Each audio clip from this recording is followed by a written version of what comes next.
तपाईको चासोको न्यूजबारे विस्तृतमा बुझ्ने समय हो यो। खास न्यूजलाई खास कोणबाट हेर्ने समय हो यो। हरेक दिन यो समयमा हामी साझा र ताजा मुद्दा लिएर तपाईहरुमाझ आउँछौं। नमस्कार, म राजेन्द्र भट्ट। नेपालको निर्वाचन पैसा हुने मात्रै हाम फाल्छन्। उम्मेदवारले गर्ने खर्चले अर्थतन्त्रमा नै नकारात्मक असर। एमाले छाडेका प्रभु शाहलाई सत्ता गठबन्धनको साथ। बागीलाई दियो नेपाली कंग्रेसले अर्को अवसर। ओलीमाथि भीम रावलको सत्तो सराप, एमाले नछाड्ने। न्यूज इनसाइटको आजको संस्करणमा महँगो बन्दै गएको नेपालको निर्वाचन, उम्मेदवारले गर्ने खर्चले राष्ट्रिय अर्थतन्त्रमा पार्ने असर, भीम रावलले ओलीमाथि लगाएको आरोप र अन्य विविध सामग्री लिएर उपस्थित भएका छौं।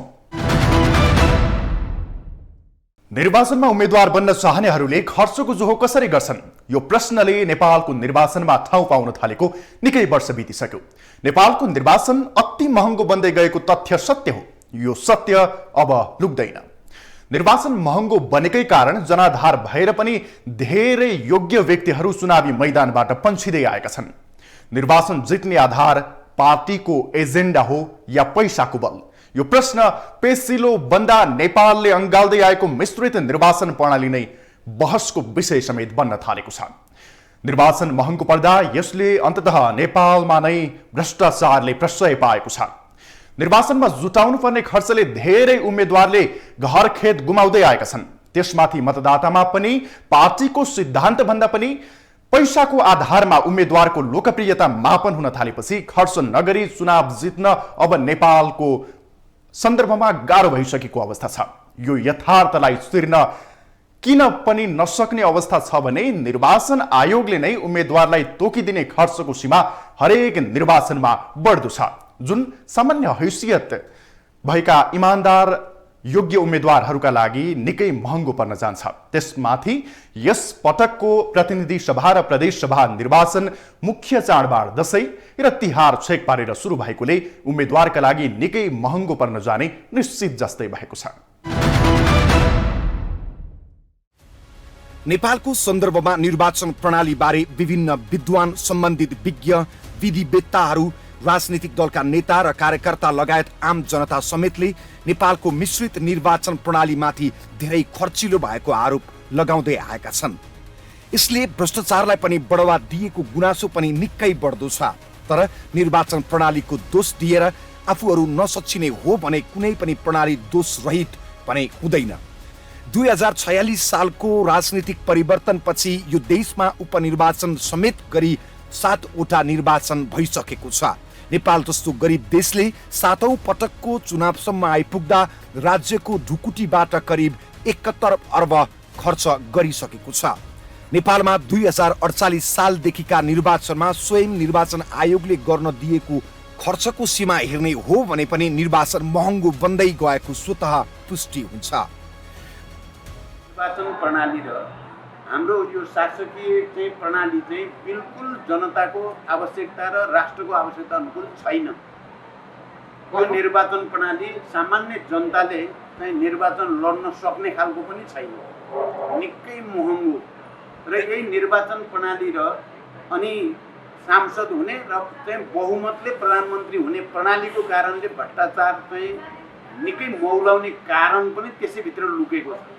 त्यसो भएर निर्वाचन प्रणाली र शासन प्रणालीमा सुधार गर्नुपर्छ भन्ने हामीलाई लागेकै छ र हामी माओवादीलाई नै यो भन्ने अधिकार पनि छ, जिम्मेवारी पनि छ। किनकि हामीले संविधान सभामा नै यो निर्वाचन प्रणालीले देशलाई धेरै अगाडि जान दिँदैन भनेर नोट अफ डिसेन्ट भन्छ नि, रिजर्भेसन हामीले त्यहाँ राखेकै छौँ संविधान सभामै। 2048 साल यताका निर्वाचनहरूमा भएको सरकारी खर्च, 2048 सालको प्रतिनिधि सभाको निर्वाचनमा करिब 80 करोड खर्च, 2051 सालको निर्वाचनमा करोडमा हुने खर्च 1 अर्बमा पुग्यो, 2056 सालको निर्वाचनमा 2 अर्ब 75 करोड खर्च, 2062-63 को जनआन्दोलन पछिका चुनावको खर्चमा भारी वृद्धि, 2064 सालमा भएको पहिलो संविधान सभाको चुनावमा 7.5 अर्ब खर्च। देश संघीयतामा गएसँगै चुनावी खर्च झनै महँगियो। 2070 साल मक्सिर 4 मा भएको दोस्रो संविधान सभाको चुनावमा 11 अर्ब बढी खर्च, 2071 असार 8 गते 5 निर्वाचन क्षेत्रमा भएको उपनिर्वाचनमा 9.5 करोड बढी खर्च। 2074 सालमा प्रदेशसभा र प्रतिनिधि सभा निर्वाचनमा मात्रै 30 अर्ब भन्दा बढी खर्च। 2079 साल मक्सिर 4 गते हुने प्रदेशसभा र प्रतिनिधि सभा निर्वाचनमा 32 अर्ब बढी खर्च हुने अनुमान। गत वैशाखमा भएको स्थानीय तह चुनावमा पनि अर्थ मन्त्रालयले विभिन्न निकायलाई करिब 17 अर्ब निकासा गरेको थियो, तर निर्वाचन आयोगले उसको तर्फबाट हुने खर्च कम भएको भन्दै 5.5 अर्ब रुपैयाँ सरकारलाई फिर्ता गरेको थियो।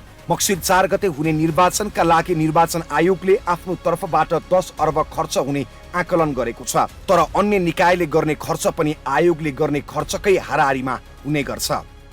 सरकारी निकायबाट निर्वाचनमा हुने खर्चको विवरण यस्तो रहे पनि उम्मेदवारहरूले गर्ने खर्चको सीमा पनि निरन्तर बढ्दो छ।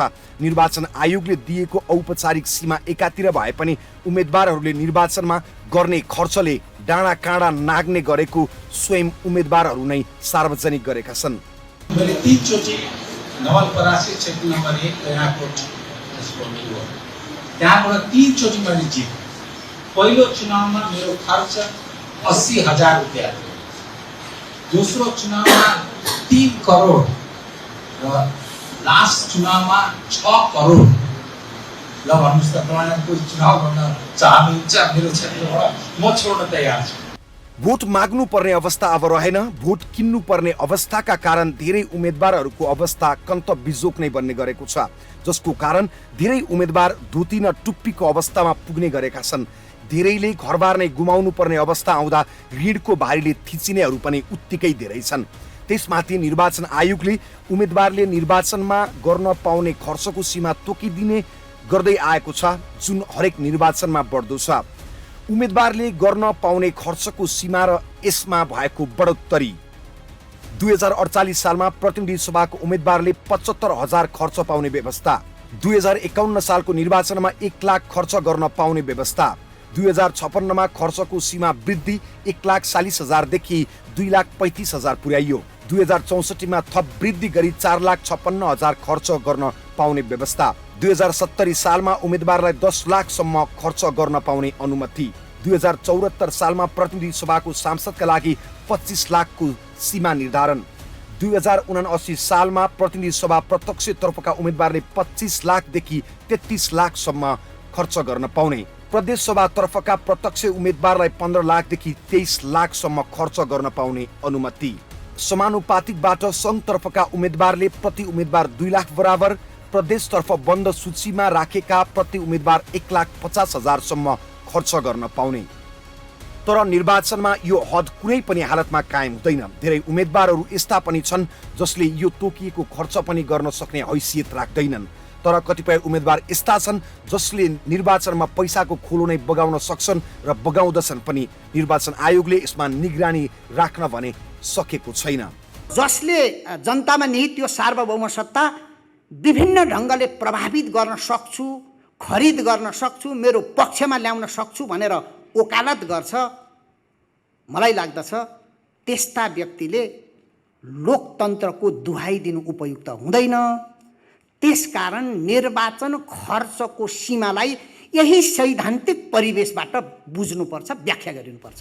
निर्वाचनमा हुन थालेको खर्च वास्तवमा लोकतान्त्रिक प्रणाली र कानुनी शासनका लागि गम्भीर र चिन्ताजनक विषय बनेको छ। नेपालमा यही रफ्तारमा निर्वाचनमा खर्च बढ्ने हो भने निर्वाचनका लागि सोच्नुपर्ने अवस्था आउने विज्ञहरूको राय छ। निर्वाचन आयोग नियमावली 2073 ले खर्च सम्बन्धी व्यवस्थालाई प्रष्टसँग उल्लेख गरेको छ।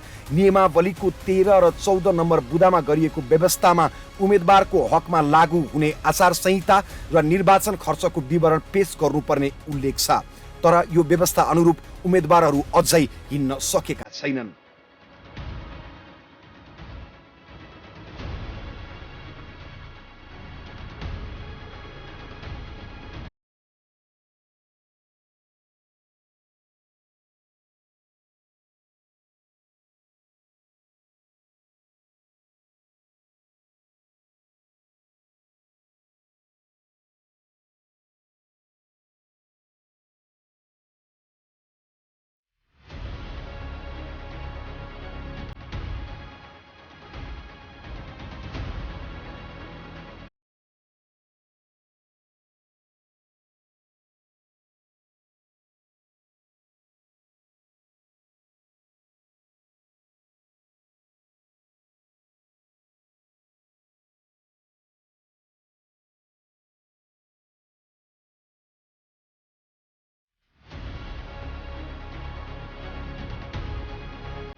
र त उता दुई छिमेकी मुलुक भारत र बङ्गलादेशको निर्वाचन पनि महँगो बन्दै गएको ती देशका सञ्चार माध्यमहरूले उल्लेख गर्दै आएका छन्।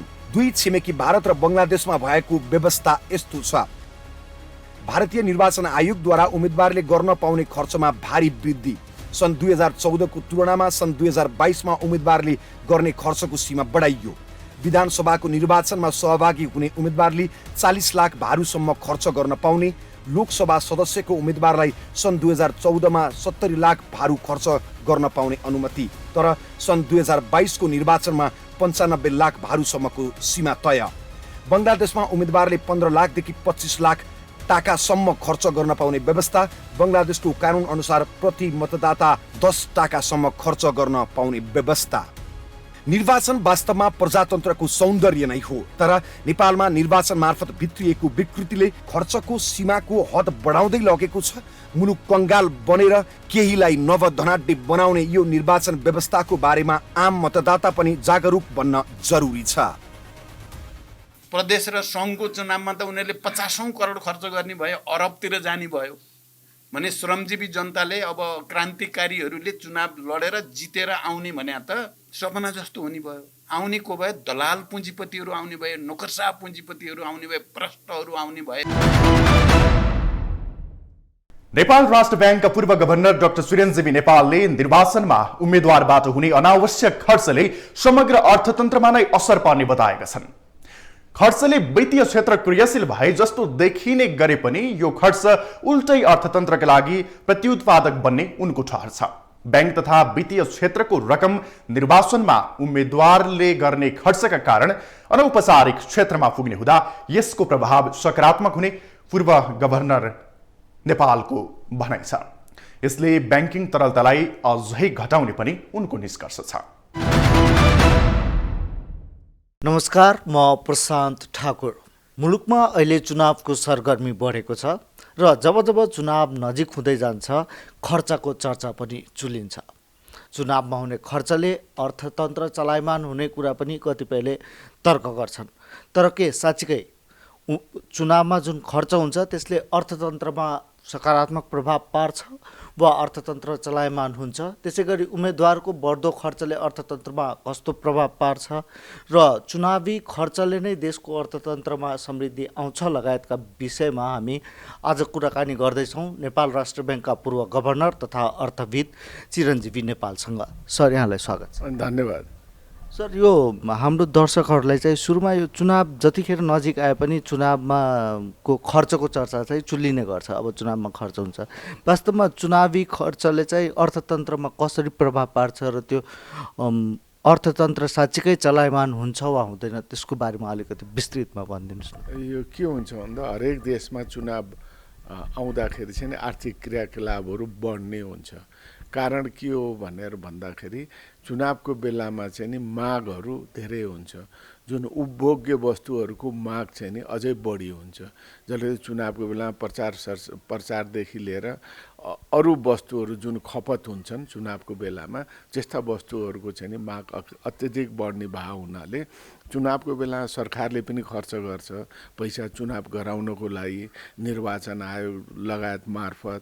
त्यस्तै चाहिँ नि व्यक्तिले पनि खर्च गर्छन्, उम्मेदवारले पनि खर्च गर्छन्, व्यापारी व्यवसायीहरूले चाहिँ के गर्छन् भनेर चन्दा स्वरूप विभिन्न व्यक्तिलाई चाहिँ नि पैसा दिएका हुन्छन्। त्यसले गर्दा बजारमा प्रशस्त पैसा आउँछ र चुनावमा भनौँ कालो धनदेखि लिएर कि जुन कि ब्याङ्कमा नराखिएको घरमा राखेको लुकेको पैसा पनि मान्छेले बाहिर निकालेर खर्च गर्छन्।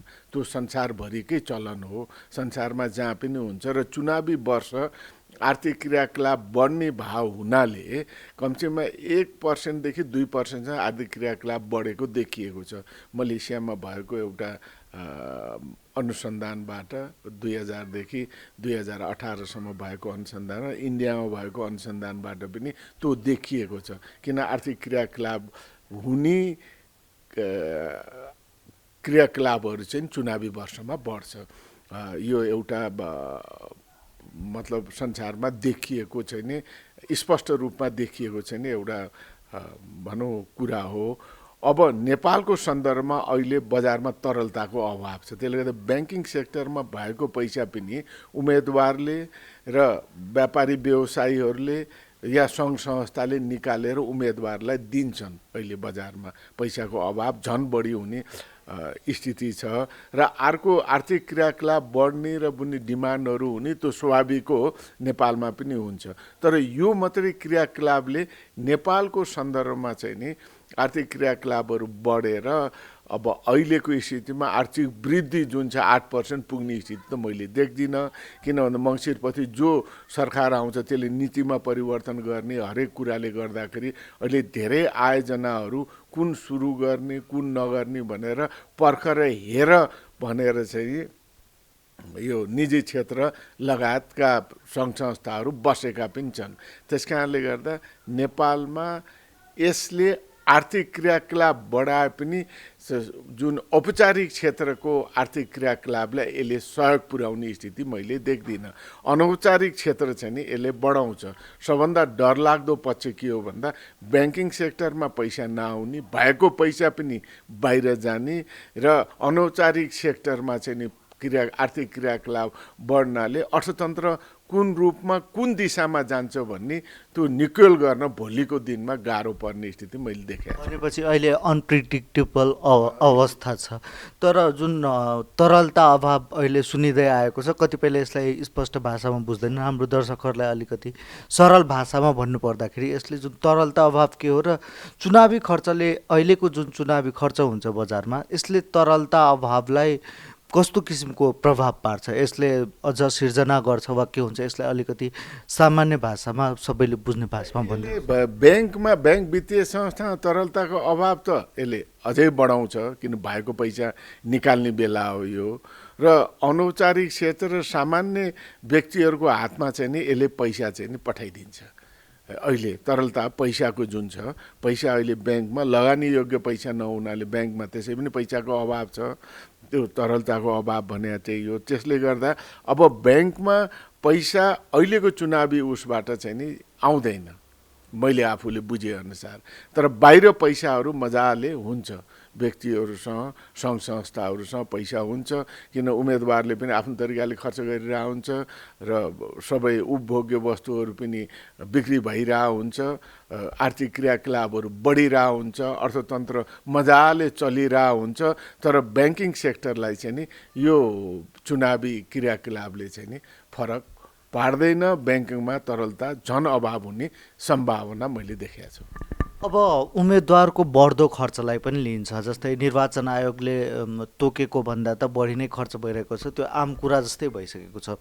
उम्मेदवारले गर्ने बढी खर्चले चाहिँ अर्थतन्त्रमा कस्तो प्रभाव? होइन, अर्थतन्त्रमा हेर्नुहोस्, उम्मेदवारले खर्च गर्ने बढी खर्च गर्दा त्यो भनौँ उम्मेदवारको लागि त फाइदा होला, किन तडक भडक गरेर चुनाव जित्नु एउटा कारण हो। पैसा खर्च गरेर चुनाव जित्दाखेरि र चुनावमा अत्यधिक धेरै पैसा खर्च हुँदाखेरि त्यसले जनरल सामान्य व्यक्तिलाई हतोत्साहित गर्छ।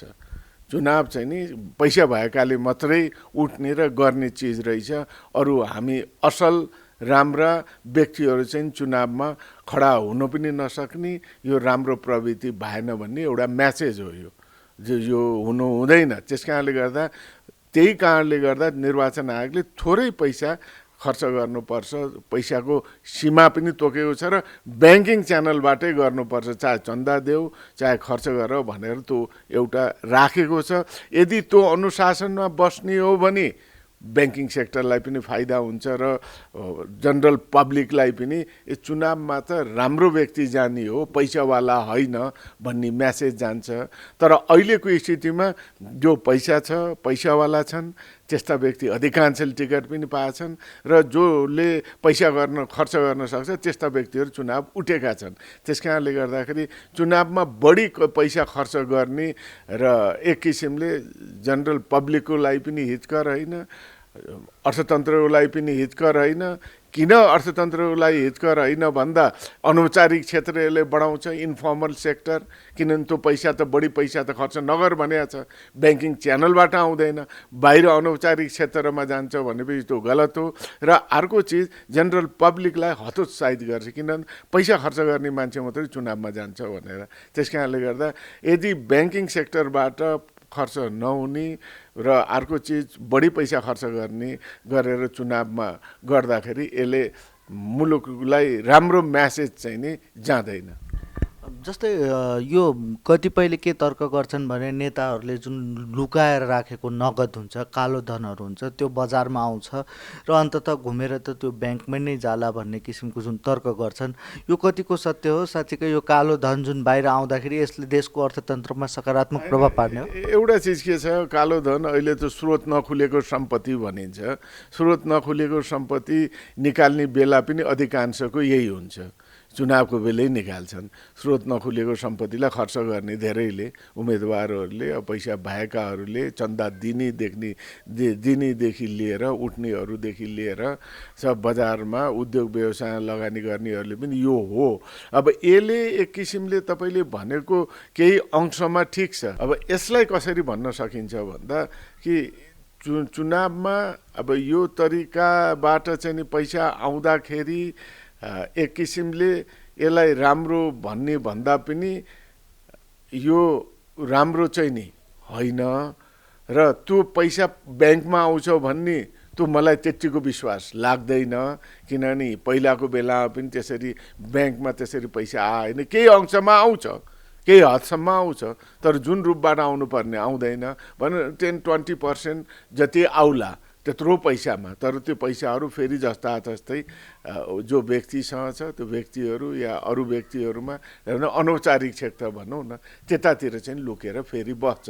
त्यस कारणले गर्दाखेरि यस्तो क्रियाकलापले अनौपचारिक क्षेत्रलाई मात्रै, इन्फर्मल सेक्टरलाई मात्रै, जो कि सरकारको मुलुकको हितमा हुँदैन, थाहा हुँदैन, त्यस्तो सेक्टरलाई मात्रै यसले प्रश्रय दिन्छ। औपचारिक क्षेत्र देशको अर्थतन्त्रमा यसको त्यस्तो योगदान चाहिँ नि हुँदैन।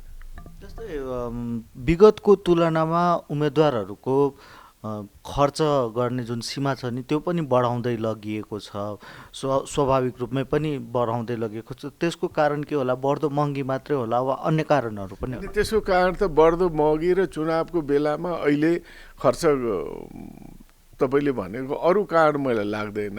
महँगीले जसले गर्दा चुनावी खर्च चाहिँ बढ्दो छ।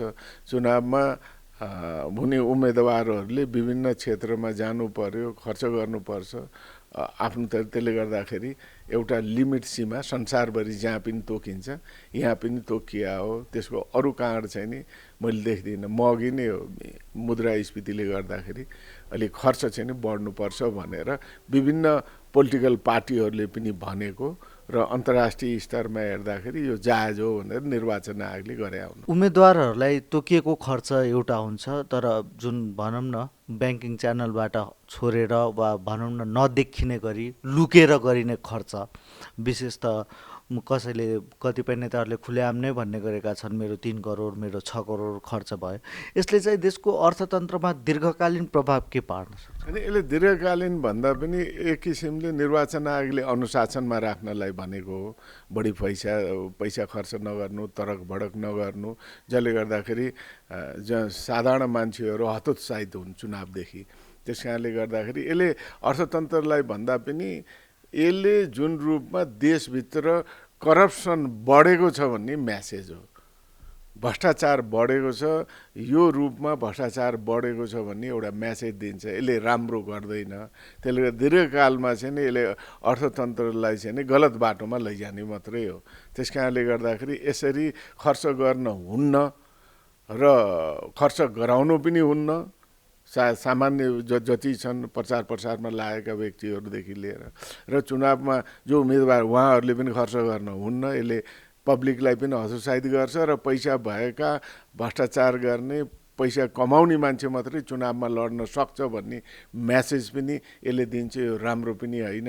र अर्को चिज, चुनावमा भएको खर्चको विवरण निर्वाचन आयोगले बुझाउनुपर्छ भनेको छ, बुझाएन भने चाहिँ नि उसलाई सजाय या अर्कोचोटि उठ्न नदिने जुन छ त्यसलाई अझै कडा रूपमा लिएर आयो भने सायद चुनावमा बढी खर्च नगर्ने प्रवृत्ति हुन्छ होला। सर, हाम्रो नेपालको अर्थतन्त्रलाई एकदम नजिकबाट लामो समयदेखि अध्ययन गर्दै आइराख्नु भएको छ। यो विगतको यो 5 वर्षकोलाई हेरौँ, स्थानीय र प्रतिनिधि सभा चुनाव र अब आउने चुनाव, यसको खर्च हेर्दाखेरि र यो चुनावी जुन आर्थिक गतिविधि हेर्दाखेरि अबको हाम्रो अर्थतन्त्रले यसले कस्तो किसिमको बनाउँछ, कस्तो चलायमान बनाउँछ, के गर्छ सामान्य अलिकति जुन विगतकोलाई हेर्दै जाने भने र यो स्थानीय निर्वाचनलाई हेर्दै भने कस्तो म्यासेज जान्छ, के सन्देश हुन्छ? अब यसमा के छ भन्दा तपाईँको यो 5 वर्ष अगाडि चाहिँ नि चुनाव भयो, जुन रूपमा भयो, आर्थिक क्रियाकलापहरू राम्रोसँग गयो, सबै सामान्य रूपमा भयो, तरलताको अभाव पनि थिएन। र अहिले स्थानीय निर्वाचनमा तरलताको अभावमै स्थानीय निर्वाचन भयो, जसले गर्दा आर्थिक क्रियाकलापहरू यिनीहरू जुन रूपमा बढेको थियो 5 वर्ष अगाडि त्यो रूपमा बढ्नु सकेन। त्यस कारणले त अहिले पनि आर्थिक क्रियाकलापहरू बढ्नु त बढ्ला, नबढ्ने होइन, चलायमान भने त अर्थतन्त्र केही हदसम्म अलिकति अगाडि बढ्ला, देखिन्छ बढ्ने स्थिति। तर जुन हदसम्म जानुपर्ने हो चुनावको बेलामा संसारमा देखिएको स्थितिलाई हेर्दा त्यस्तो स्थिति चाहिँ नि अब यो चुनावमा हुँदैन।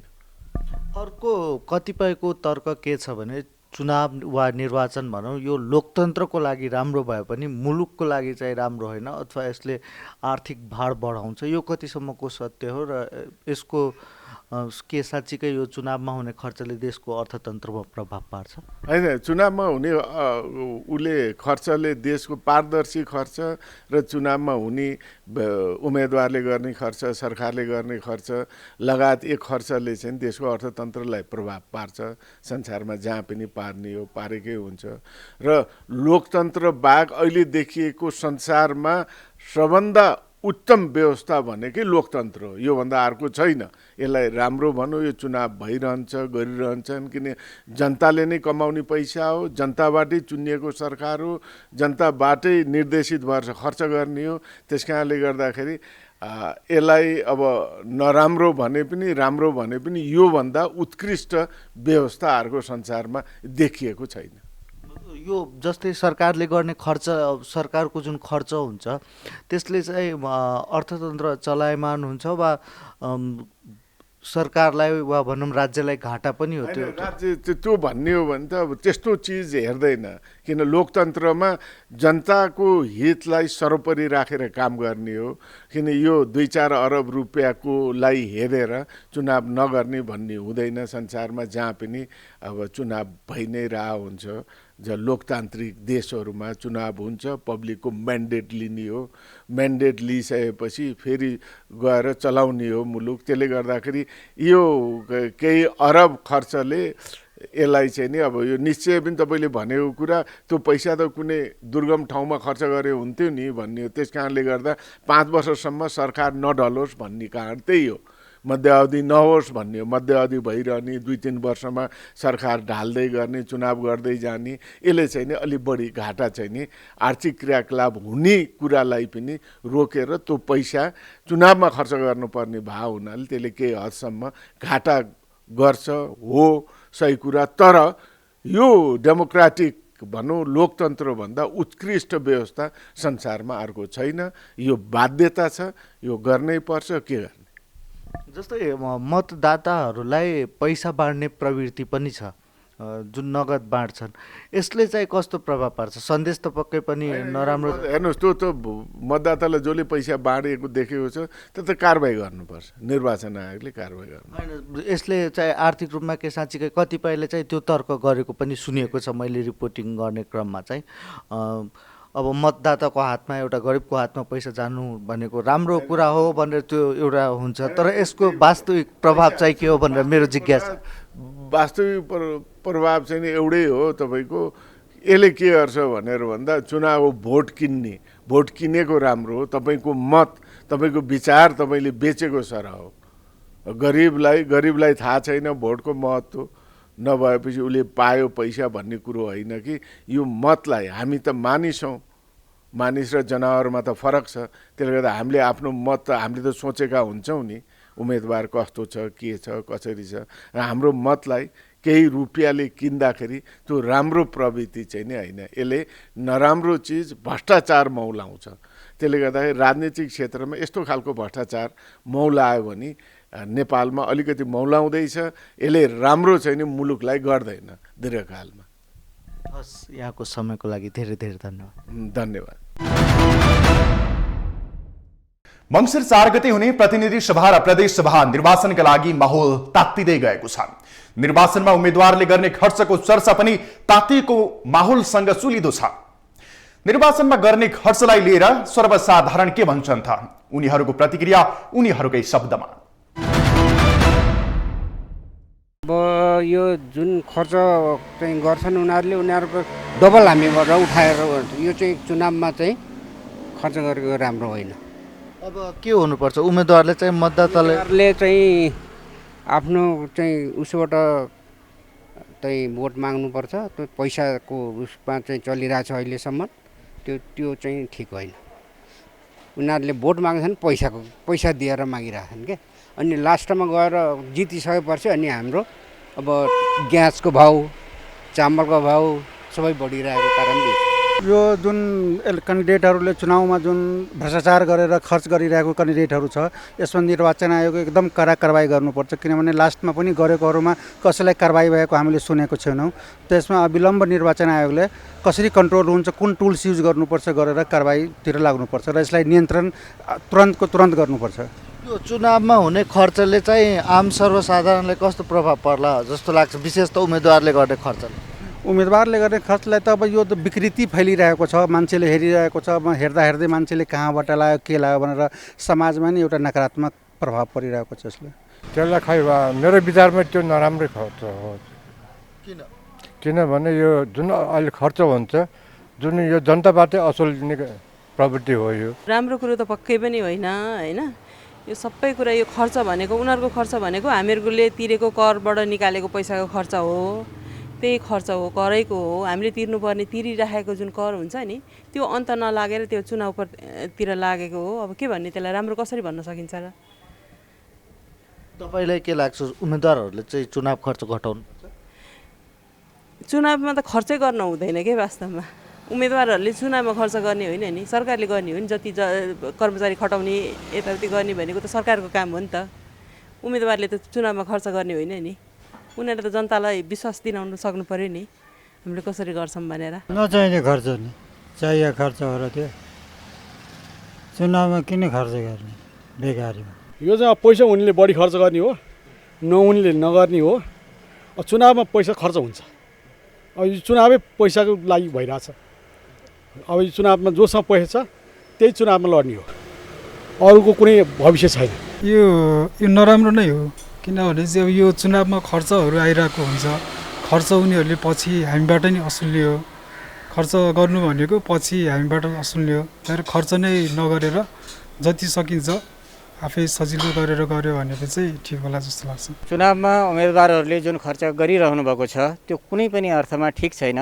यस कारणले कि भोलि तिनीहरूले जनताबाटै त्यो असुल उपर गर्छन्। तसर्थ निर्वाचन आयोगले चुनावमा हुने खर्चलाई जति सक्दो छिटो नियन्त्रण गर्नुपर्छ, अनावश्यक खर्च हुन दिनु हुँदैन। आगामी मङ्सिर 4 गते हुने निर्वाचनमा नेकपा एमालेबाट टिकट नपाएपछि चर्चाको पात्र बनेका छन् नेता भीम रावल। बिहिबार आएर बल्ल मुख खोलेका रावलले पूर्व अनुमानलाई सही साबित गर्दै अध्यक्ष केपी शर्मा ओलीमाथि सत्तो सराप गरेका छन्। बिहिबार काठमाडौँमा पत्रकार सम्मेलन गर्दै रावलले 1 घण्टा समय खर्च गरेर ओलीमाथिको आक्रोश पोखे। घनश्याम भुषालले जस्तै रावलले पनि पार्टी परित्याग गर्छन् कि भन्ने आशंका चलिरहँदा रावलले भने पार्टीमै रहेर राष्ट्र र राष्ट्रियताका पक्षमा निरन्तर आवाज बुलन्द पार्ने प्रतिक्रिया दिएका छन्। पार्टीको विधि र सिद्धान्त विपरीत चुनावी तालमेल गरिएको नेता रावलको आरोप छ। प्रधानमन्त्री हुँदा आधा भन्दा बढी समय अस्पतालमा बिताउनेलाई किन टिकट चाहियो भन्दै अध्यक्ष ओलीप्रति निकै रुष्ट देखेका थिए रावल। ओलीले भारतीय गुप्तचर विभागका प्रमुखसँग भेटेपछि नेपालको राष्ट्रिय राजनीति सङ्कटग्रस्त बनेको रावलको निष्कर्ष छ। 2074 सालको आम निर्वाचनमा नेपाल कम्युनिस्ट पार्टीको झन्डै 2/3 बहुमत आएको स्थितिमा चुनाव घोषणापत्र र एकता प्रतिवेदनमा उल्लेखित नीति तथा कार्यक्रमको कार्यान्वयनतर्फ लाग्नुपर्नेमा पार्टीमा कुनै छलफल नगरी नेकपा एमालेको विरुद्धमा विष बमन गर्ने समाजवादी पार्टी नेपालका मानिसहरूलाई मन्त्री बनाई पार्टीको उद्देश्य विपरीत काम गरिएको, पार्टी एकताको लागि काठमाडौँमा गरिएको घोषणा विपरीत पार्टी केन्द्रीय कमिटीको बैठक नबोलाउने र स्थायी कमिटीका म लगायत 20 जनाले पार्टी विधान अनुरूप बैठकको माग गर्दा व्यवस्था गरिएको, सरकार सञ्चालन गर्दा राष्ट्रियता, जनजीविका र लोकतन्त्रसँग सम्बन्धित अति गम्भीर संवेदनशील विषयमा समेत पार्टीमा कुनै छलफल र जानकारी नगराई पार्टी र सरकारका बीच अन्तर्विरोध सिर्जना गराइएको, मैले पटक पटक नेपालको संविधानमा सरकारी कामकाजको भाषा देवनागरी लिपिमा नेपाली हुनेछ भन्ने स्पष्ट व्यवस्थाको विपरीत विदेशी कम्पनीसँग मिलोमतो गरी सवारी साधनहरूमा अङ्ग्रेजी भाषामा विदेशीसँग रङ्ग मिल्ने गरी हुने व्यवस्था परिवर्तन गर्न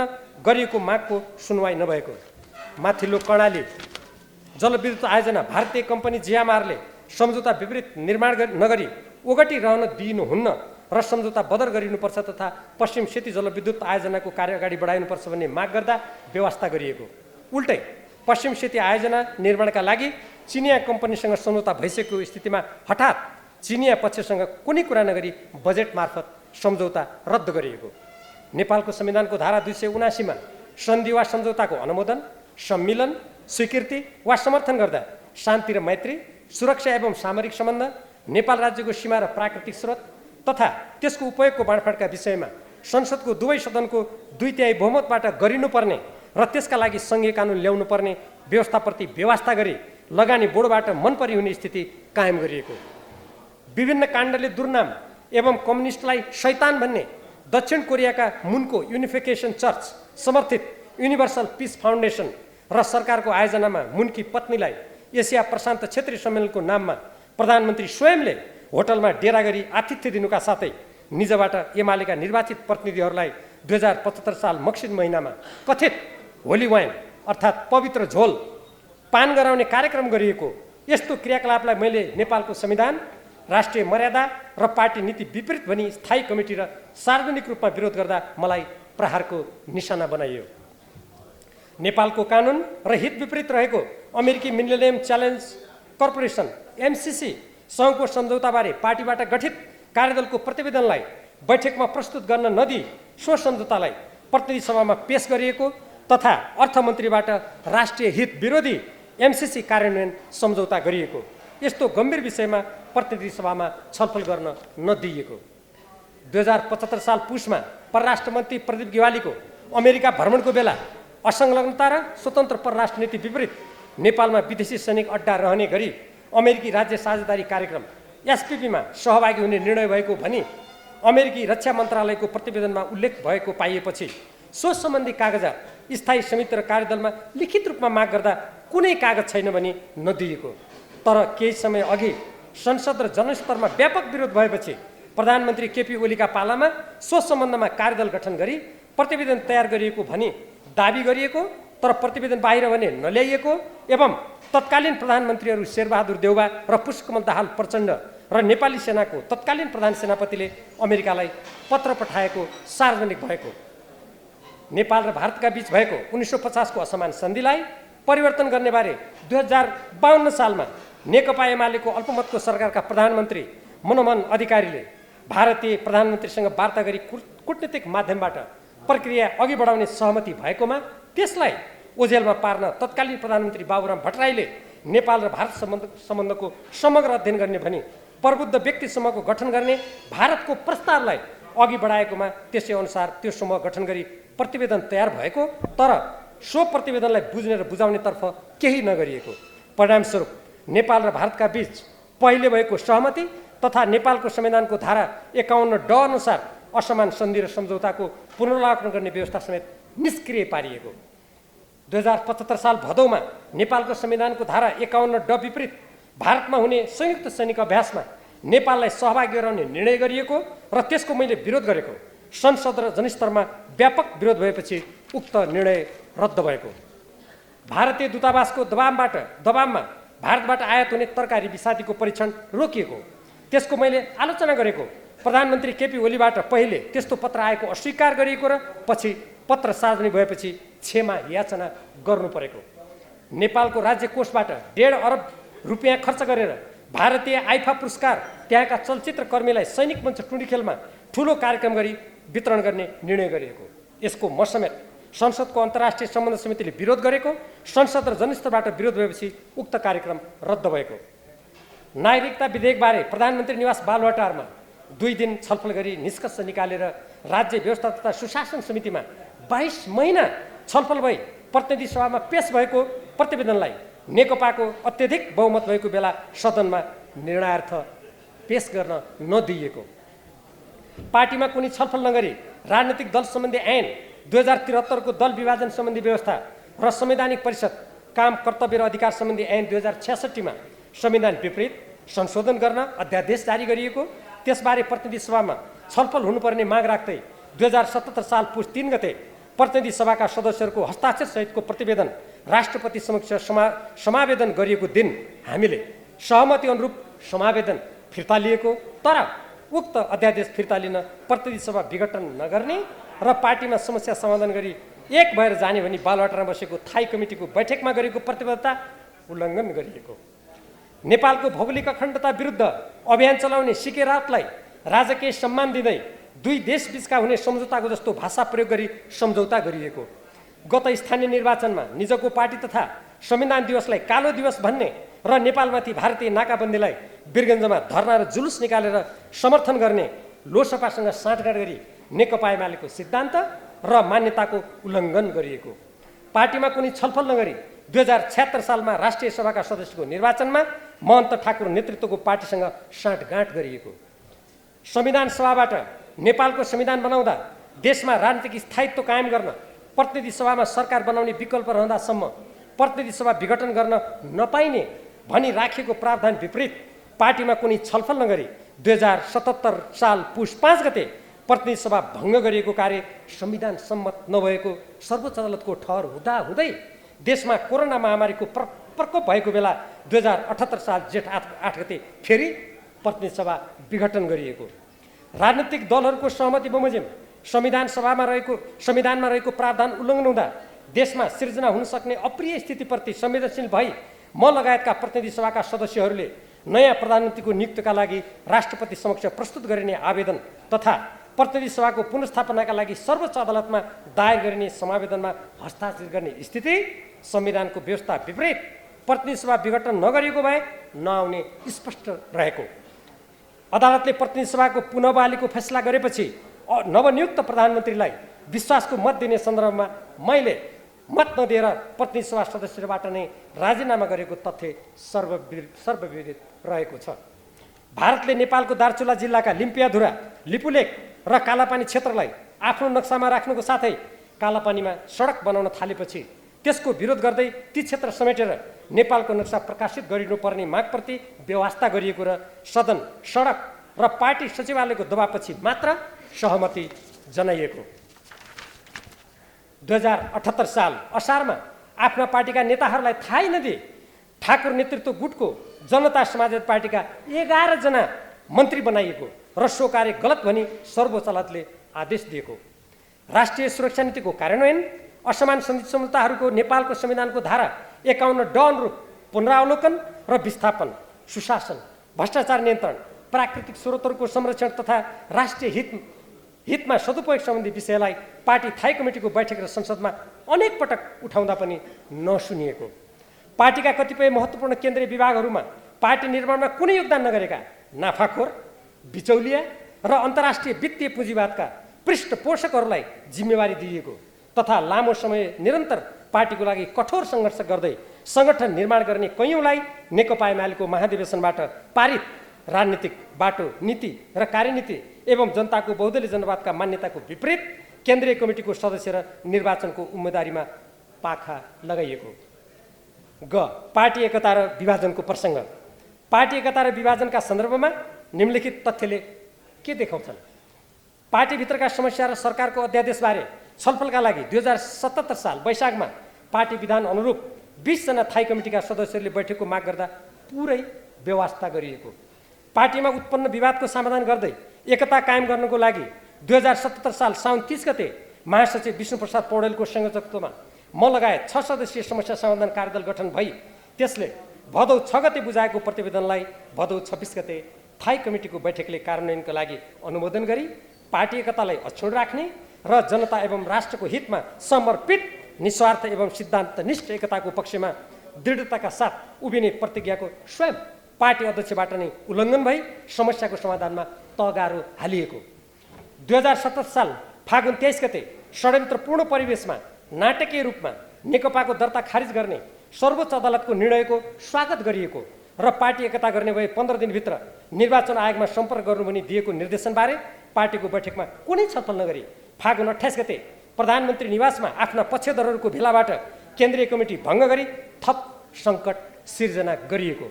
यस्तो सङ्कट टार्नको लागि चैत्र 2 गते पार्टी कार्यालय धुम्बाराईमा पार्टी अध्यक्ष माधव नेपाल र म लगायतका नेताहरूका बीच भएको छलफलमा सर्वोच्च अदालतको फैसला अनुरूप नेकपा एमालेलाई पूर्ववत क्रियाशील तुल्याई पार्टी एकता कायम गर्ने भन्ने प्रस्ताव स्वयं अध्यक्ष केपी ओलीबाट अस्वीकार गरिएको। 2077 साल कार्तिक 7 गते आधा राति पार्टी अध्यक्ष समेत रहनुभएका प्रधानमन्त्री केपी ओलीको भारतीय गुप्तचरका प्रमुख सामन्त गोयलसँग बालुवाटारमा गुप्त भेटवार्तापछि राष्ट्रिय राजनीति झन सङ्कटग्रस्त हुनुका साथै तत्कालीन नेकपामा अन्तर्विरोध चर्केको देखियो। 2078 साल जेठ 1 गते अध्यक्ष केपी ओली र वरिष्ठ नेता माधव कुमार नेपालका बीच लामो वार्ता भई कार्यदल गठन गर्ने सहमति भएको र त्यसबारे जेठ 2 गते म लगायत 12 जना नेताहरू बीचको वार्तामा भएको सहमति अनुरूप कार्यदल बनेर काम सुरु भएको अवस्थामा 2078 साल जेठ 10 गते म लगायत थाई कमिटीका 11 नेतालाई पार्टीबाट निष्कासित गरी वार्ता अवरुद्ध गरिएको।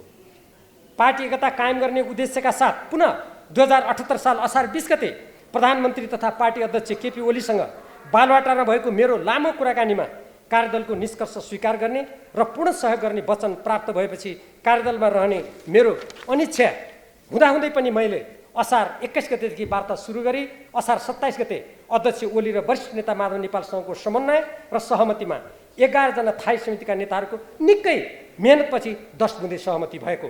त्यसको कार्यान्वयनका सन्दर्भमा अनेकौँ पटक कुरा भई साउन 6 गते बालकोटमा म लगायतका व्यक्तिहरूको उपस्थितिमा पार्टी अध्यक्षबाट अर्को अध्यक्षमा माधव नेपाल रहने गरी समस्या समाधान गर्ने सहमति हुनुका साथै साउन 7 गते दुई नेताका बीच वार्ता हुने तय भएको कुरा बिथोलिएको। माधव नेपालले अलग पार्टी खोल्ने निश्चित भएपछि 2078 साल भदौ 7 गते बालकोटमा अध्यक्ष केपी ओली उहाँका निकटका 5 जना नेताहरू तथा 10 बुँदे सहमतिका पक्षधर अमृत कुमार बोहरा बाहेकका 9 जना सहित 15 जना बीच भएको लामो छलफलमा पार्टी अध्यक्षबाट सहमतिको पूर्ण कार्यान्वयन गर्ने प्रतिबद्धता व्यक्त गरिएको। म किशोर पोखरेल र विष्णु पौडेलले प्रस्ताव तयार गरी बैठकमा पेश गर्ने सल्लाह अनुरूप प्रस्ताव तयार गरी मैले भदौ 8 गते थाई कमिटी र भदौ 10 गते केन्द्रीय कमिटीको बैठकमा प्रस्तुत गरी सहमतिको पुनर्पुष्टि गरिएको। सोही अनुरूप अपानी 13 जारी गरिए पनि त्यसको कार्यान्वयन नगरी अध्यक्ष स्वयंबाट समस्या बल्झाइएको। आफै कार्यदल गठन गरी सहमति जनाउनु तर त्यसको कार्यान्वयन नगर्नु सामान्य मर्यादा, अनुशासन र नैतिकता विपरीत होइन र? एकताको आधार भत्किएर पार्टी फुटेको जिम्मेवारी पार्टी एकताका लागि 10 बुँदे सहमति गर्दै पार्टी विभाजनको विपक्षमा उभिने हामीले लिनुपर्ने नभई त्यसको कार्यान्वयनमा तगारो हाल्नेले लिनुपर्ने स्पष्ट छैन र? 10 बुँदे सहमति गरी पार्टीको एकता जोगाउनु भूमिका खेल्दै पार्टी विभाजन रोक्नेहरूलाई उल्टै 10 बुँदे र 10 भाइ भनी हेलो हेचो गरी आम निर्वाचनमा उम्मेदवारीबाट समेत वञ्चित गराउनु अन्यायपूर्ण प्रतिशोध भएको घाम जत्तिकै छर्लङ्ग छैन र? दोस्रो पटक प्रतिनिधि सभाको विघटन गरी देशलाई अस्थिर तुल्याउने बाह्य शक्तिको चलखेलको पृष्ठभूमिमा सर्वोच्च अदालतबाट नाटकीय फैसला भई पुनः पार्टी एकता कायम राख्ने भए 15 दिनभित्र निर्वाचन आयोगमा जानु भनी दिएको आदेशलाई पूर्ण व्यवस्था गरी पार्टीको बैठक नै नबोलाई आफ्ना गुटका मानिसहरूलाई माथि भनिए चाहिँ बालुवाटारमा भेला गरी नेकपा एमाले पूर्ववत फर्कने अदालतको आदेश विपरीत स्वेच्छाचारी किसिमले केन्द्रीय कमिटी भङ्ग गरी म लगायतका नेता तथा देशभरिका निर्वाचित कमिटीका पदाधिकारीलाई हटाएर मनपरी किसिमले गुटका मानिसहरूको भर्ती गर्ने कार्य के नेपालको कानुन र पार्टी विधान सम्मत थियो? त्यस्तो स्वेच्छाचारी कार्यको विरोध गर्नु नेपालको संविधान र पार्टी विधान अनुरूप चल्ने शपथ खाएका हामी जस्ता इमान्दार पार्टी सदस्यको कर्तव्य हुँदैन थियो र? आफै समस्याको भुमरी सिर्जना गर्नेले दोष जति अर्काको टाउकोमा थोपर्न मिल्छ र? 2017 साल चैत 2 गते नेकपा एमालेको केन्द्रीय कार्यालयमा पार्टी अध्यक्षको टोलीसँग माधव नेपालको नेतृत्वमा म सहितको वार्ता टोलीले सर्वोच्च अदालतको निर्णयअनुसार नेकपा एमालेलाई पूर्ववत सक्रिय पार्न, विगतका अन्तर्विरोधहरूलाई मित्रवत समाधान गर्न र पार्टीलाई एकताबद्ध रूपमा अगाडि बढाउन गरेको आग्रहलाई पार्टी अध्यक्षबाट अस्वीकार गरियो। मैले पार्टी एकता जोगाउनुको लागि चैत्र 3 गते राति प्रधानमन्त्री निवासमा पार्टी अध्यक्षसँग लामो छलफल गरी उहाँको प्रधानमन्त्री पद 5 वर्षका लागि सुनिश्चित गरिने, चैत्र 4 गते ललितपुरमा बोलाइएको अलग भेला रद्द हुने र त्यसका लागि उहाँले अदालतको फैसला अनुसार नेकपा एमालेलाई समग्र रूपमा पूर्ववत क्रियाशील तुल्याउन तयार हुन गरेको मेरो आग्रह र अनुरोधलाई लत्याइयो। उल्टै पार्टी विधान र कानुन विपरीत कथित महाधिवेशन तयारी समिति बनाई द्वन्द्व चर्काइयो। पछि कर्णाली प्रदेश सभाका सदस्यहरूको निष्कासन सम्बन्धी मुद्दामा सर्वोच्च अदालतले उक्त महाधिवेशन आयोजक कमिटीलाई गैर कानुनी ठहर गरिदिएपछि पार्टी एकताको लागि गठित वार्ता समिति क्रियाशील भएको थियो। पार्टी एकता कायम गर्न गम्भीर प्रयास भइरहेको बेला पार्टीमा कुनै छलफल नगरी प्रधानमन्त्री केपी ओलीले 2078 वैशाख 27 गते प्रतिनिधि सभामा तत्काल आवश्यक नरहेको विश्वासको मत माग्ने प्रस्ताव पेश गरी एकता प्रयासमा समस्या सिर्जना गरिएको। 2078 साल मक्सिरमा चितवनमा भएको पार्टी महाधिवेशनमा 10 गते खुला सभा, 11 गते उम्मेदवारको मनोनयन र 12 गते मतदान गर्ने भनी काठमाडौँमा सम्पन्न थाई कमिटीको बैठकबाट भएको सर्वसम्मत निर्णयको विपरीत 11 र 12 गते अधिवेशनको कुनै बैठक नगरी विधान महाधिवेशनबाट निर्णित 225 सदस्यीय केन्द्रीय कमिटीको सङ्ख्या 300 पुर्याइनु, विद्युतीय मतदानका लागि प्रयोग मेसिनलाई राति 2 बजे मतदान सुरु गर्ने समय राखेर तिनको निरीक्षण गर्न नदिने स्थिति सिर्जना गरिनु, यन्त्रमा प्रयोग गरिने मतपत्रलाई गुटका मानिसहरूको हातमा पुर्याई फलानालाई मत नदिनु पनि खुला प्रचार गरिनु, कसैलाई पनि उम्मेदवार भई प्रतिस्पर्धा गर्न नदिन दबावपूर्ण स्थिति सिर्जना गरिनु र मेरो विरुद्ध नाराबाजी गरिनु जस्ता क्रियाकलाप नेकपा एमालेको कुन विधान, पद्धति, अनुशासन र परम्परा अनुरूप थिए त? यो विषय मैले यसअघि उठाएको थिएन, तर अहिले पार्टी विधान, पद्धति र अनुशासनको कथित हल्लाको आवरणमा मलाई उम्मेदवार हुन नदिने प्रपञ्च गरिएकोले यहाँ उल्लेख गर्न बाध्य भएको हुँ। पार्टीलाई व्यवस्थित गरी एकताबद्ध बनाउने र बहुमत प्राप्त सरकारलाई बुद्धिमत्तापूर्ण किसिमले पार्टीको सिद्धान्त र कार्यक्रमको मार्गमा पुरा अवधि चलाउने जिम्मेवारी पार्टी अध्यक्ष र प्रधानमन्त्रीको होइन र? अरू कसैको टाउकोमा दोष थुपारेर इतिहासले क्षमा दिन सक्छ र? टेकेका पाइलाहरू इतिहासमा नमेटिने गरी अङ्कित भइसकेका छन्। झन्डै 2/3 बहुमत प्राप्त पार्टीले 3 वर्ष बित्दा नबित्दै सङ्घमा र प्रदेशमा सरकारबाट बाहिरिनु परेको पीडा देश, जनता, पार्टी पङ्क्तिले बेहोरेको छ। जहाँसम्म पार्टीको अन्तरसङ्घर्षमा पक्षधरताको विषय छ, पार्टी अध्यक्ष र सचिवालयका नेताहरू नै अन्तरसङ्घर्ष चर्काउने काममा संलग्न भएपछि पार्टी पङ्क्ति पक्ष विपक्षमा विभाजित हुने नै भयो। यस्तो पक्षधरताको विषय मेरो हकमा मात्र किन आकर्षित हुन्छ? 2054 सालमा पार्टीमा अन्तर्द्वन्द्व हुँदा पनि त्यस्तो भएको थियो, तर पार्टीलाई एकताबद्ध तुल्याउने सहमति भएपछि त्यसको इमान्दारीका साथ कार्यान्वयन हुनुपर्ने होइन र? अध्यक्ष केपी ओलीका निकट भनिनेहरूले मैले संसदमा पार्टीसँग सल्लाह नगरी बोलेको भन्ने कुरा गरेको सुनियो। नेपालको राष्ट्रिय हित विपरीत 1 दर्जन सम्झौता सहितको एमसिसी सम्झौतालाई गठबन्धन सरकारले अनुमोदनका लागि प्रतिनिधि सभामा पेश गर्दा त्यसको विरुद्धमा मैले मतदान गर्नु के पार्टीको राष्ट्रिय स्वाधीनताको रक्षामा उभिनुपर्छ भन्ने मान्यताको विपरीत थियो? के एमालेले एमसिसीको समर्थन गर्नु भनी संसदमा निर्देशन व्हिप जारी गरेको थियो? यसबाहेक संसदमा मैले जति कुरा राखेको छु उपनेता र प्रमुख सचेतकको परामर्श र जानकारीमा राखेको छु। साथै संसदमा देश, जनता र कानुनी राजको पक्षमा बोल्न सबै सदस्यलाई अधिकार हुन्छ र लोकतन्त्रमा अझ मार्क्सवाद र द्वन्द्ववाद मान्छु भन्ने कम्युनिस्ट पार्टीमा देश र जनताको पक्षमा निर्धक्क बोल्नै नपाइने र फरक मत राख्नै नपाइने तर्क गर्नु सामन्ती निरङ्कुशतावादी सोच हो। सार्वभौम जनता र राष्ट्रिय स्वाधीनता तथा हितमा निर्धक्क बोल्दा अनुशासनका कुरा गर्नेहरू देशभक्तिपूर्ण आवाज बन्द हुनुपर्ने कुतर्कका वाहक मात्र ठहरिन्छन्। उपरोक्त तथ्यले गल्ती, कमजोरी वा आलोचना, आत्मालोचना वा माफी माग्नुपर्ने भए कसले किन त्यसो गर्नुपर्ने हो भन्ने देखाउँछन्। थप तथ्य खोतल्न आवश्यक भए खोतलौँ। कसैले आत्मालोचना गर्नुपर्ने वा माफी माग्नुपर्ने थियो भने वा कसैलाई दण्डित गर्नुपर्ने थियो भने गत विधान महाधिवेशन 10औं महाधिवेशनमा र पार्टीका बैठकमा कुरा किन नउठाएको त?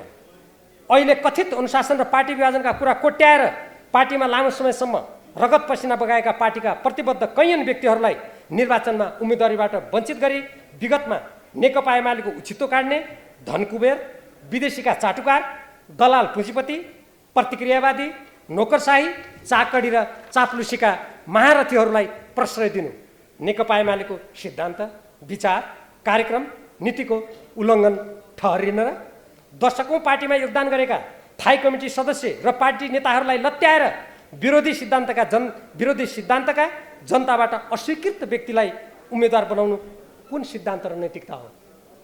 आज देशको राजनीति, अर्थतन्त्र, सुरक्षा र शिक्षा, संस्कृति लगायत राज्यका सबै क्षेत्र र अङ्गमाथि राज्य सञ्चालकहरूले खेलबाड गरिरहेका छन्। देशका सिमाना मिचिँदैछन्।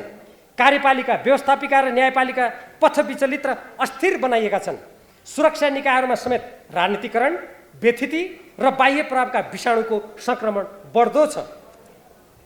देशका प्राकृतिक स्रोतहरू धमाधम विदेशीको हातमा सुम्पने प्रतिस्पर्धा चाहिँ देखिन्छ। बाह्य हस्तक्षेप र अतिक्रमण तीव्र र व्यापक बनिरहेको छ। देशको ऋणभार कुल गार्हस्थ्य उत्पादनको 41.4% पुगिसकेको छ। जताततै नीतिगत र आर्थिक भ्रष्टाचार व्याप्त छ। देशका कर्मठ र सृजनशील युवाहरू विदेश पलायन भइरहेका छन्। फलस्वरूप गम्भीर सामाजिक र पारिवारिक समस्या सिर्जना हुँदैछन्। राज्यका सञ्चालकहरू स्वयं देशलाई जनशक्ति निर्यात गर्ने घृणित कुकर्ममा संलग्न छन्। कृषि क्षेत्रलाई तहस नहस पारिएको छ र यसलाई विदेशी कम्पनीको हातमा पुर्याउने प्रपञ्च रचिँदैछ। विश्वविद्यालय र शिक्षा क्षेत्र अस्तव्यस्त गर्दै संविधानको समाजवाद उन्मुख व्यवस्था बलियो बनाउने भन्ने मान्यता विपरीत शिक्षालाई अत्यन्त महँगो बनाई सामान्य जनताका सन्तति आत्मग्लानि र निराशाको शिकार भइरहेका छन्। देशको संस्कृतिमाथि खुला बाह्य अतिक्रमण भइरहेको छ। नेपाली समाजको धरातल नै समाप्त गर्ने दुराशयबाट बाह्य पैसा र सहयोगको आडमा कानुन विपरीत धर्मान्तरण गराइँदैछ। अन्तर्राष्ट्रिय जगत र दक्षिण एसियामा नै शक्ति राष्ट्रका क्रियाकलाप र भूमिकाबाट नेपाल जस्तो संवेदनशील भू राजनीतिक अवस्थिति भएको देशमा पर्ने कुप्रभावप्रति सत्ताको बागडोर लिनेहरू उदासीन र गैरजिम्मेवार दिखेका मात्र छैनन्, सत्ता स्वार्थका लागि बाह्य शक्तिका सामु लम्पसार हुने किञ्चित नहिचकिचाएका परिदृश्यहरू देखिँदैछन्। यस्ता विषयमा निर्वाचनमा कुनै बहस र छलफल गरिँदैन। पार्टीको सिद्धान्त, नीति र कार्यक्रमलाई जनताको अभिमतको परीक्षणमा राखेर जनादेश लिनेतर्फ रुचि राखिँदैन। निर्वाचनलाई केवल अमुक व्यक्तिले जे गरेर भए पनि, जसको शरण परेर भए पनि कसरी पदमा पुग्ने, गुट स्वार्थ कसरी पुरा गर्ने भन्नेमा मात्र केन्द्रित गराइँदैछ। समानुपातिक उम्मेदवार छनौटलाई नेता विशेषको गुट स्वार्थ पुरा गर्ने र लेनदेनको माध्यम बनाइरहेछ। निर्वाचनमा नेपालको संविधानले निर्दिष्ट गरेको राजनीतिक, आर्थिक, कूटनीतिक र राष्ट्रिय सुरक्षाको पक्षप्रति व्यवस्था गर्दै कतिपय प्रमुख राजनीतिक पात्रहरू र राज्य सञ्चालकहरूका चरम स्वेच्छाचारी कामकुरा र चरित्र छरपष्ट भइरहेका छन्। स्वच्छ प्रतिस्पर्धा र सुशासनलाई विकृत र कमजोर तुल्याउँदै लोकतन्त्रलाई दलीय निरङ्कुशता र तानाशाहीमा पतन गराइँदैछ। यसरी राजनीतिलाई निहित स्वार्थ पूर्ति गर्ने सिद्धान्तहीन, नीतिहीन र गन्तव्यहीन घोर अवसरवादी विकृत खेलमा परिणत गरिँदैछ। यस्तो स्थितिमा देश र जनताप्रति संवेदनशील सबै राजनीतिक दलमा रहेका नेता र कार्यकर्ता, बुद्धिजीवी, नागरिक समाज, पत्रकार जगत, राष्ट्रसेवक, पेसा व्यवसायी तथा देशभक्त जनताले फराकिलो सोचका साथ गम्भीर रूपमा चिन्तन मनन गरी अग्रसर हुनु आवश्यक देखिएको छ।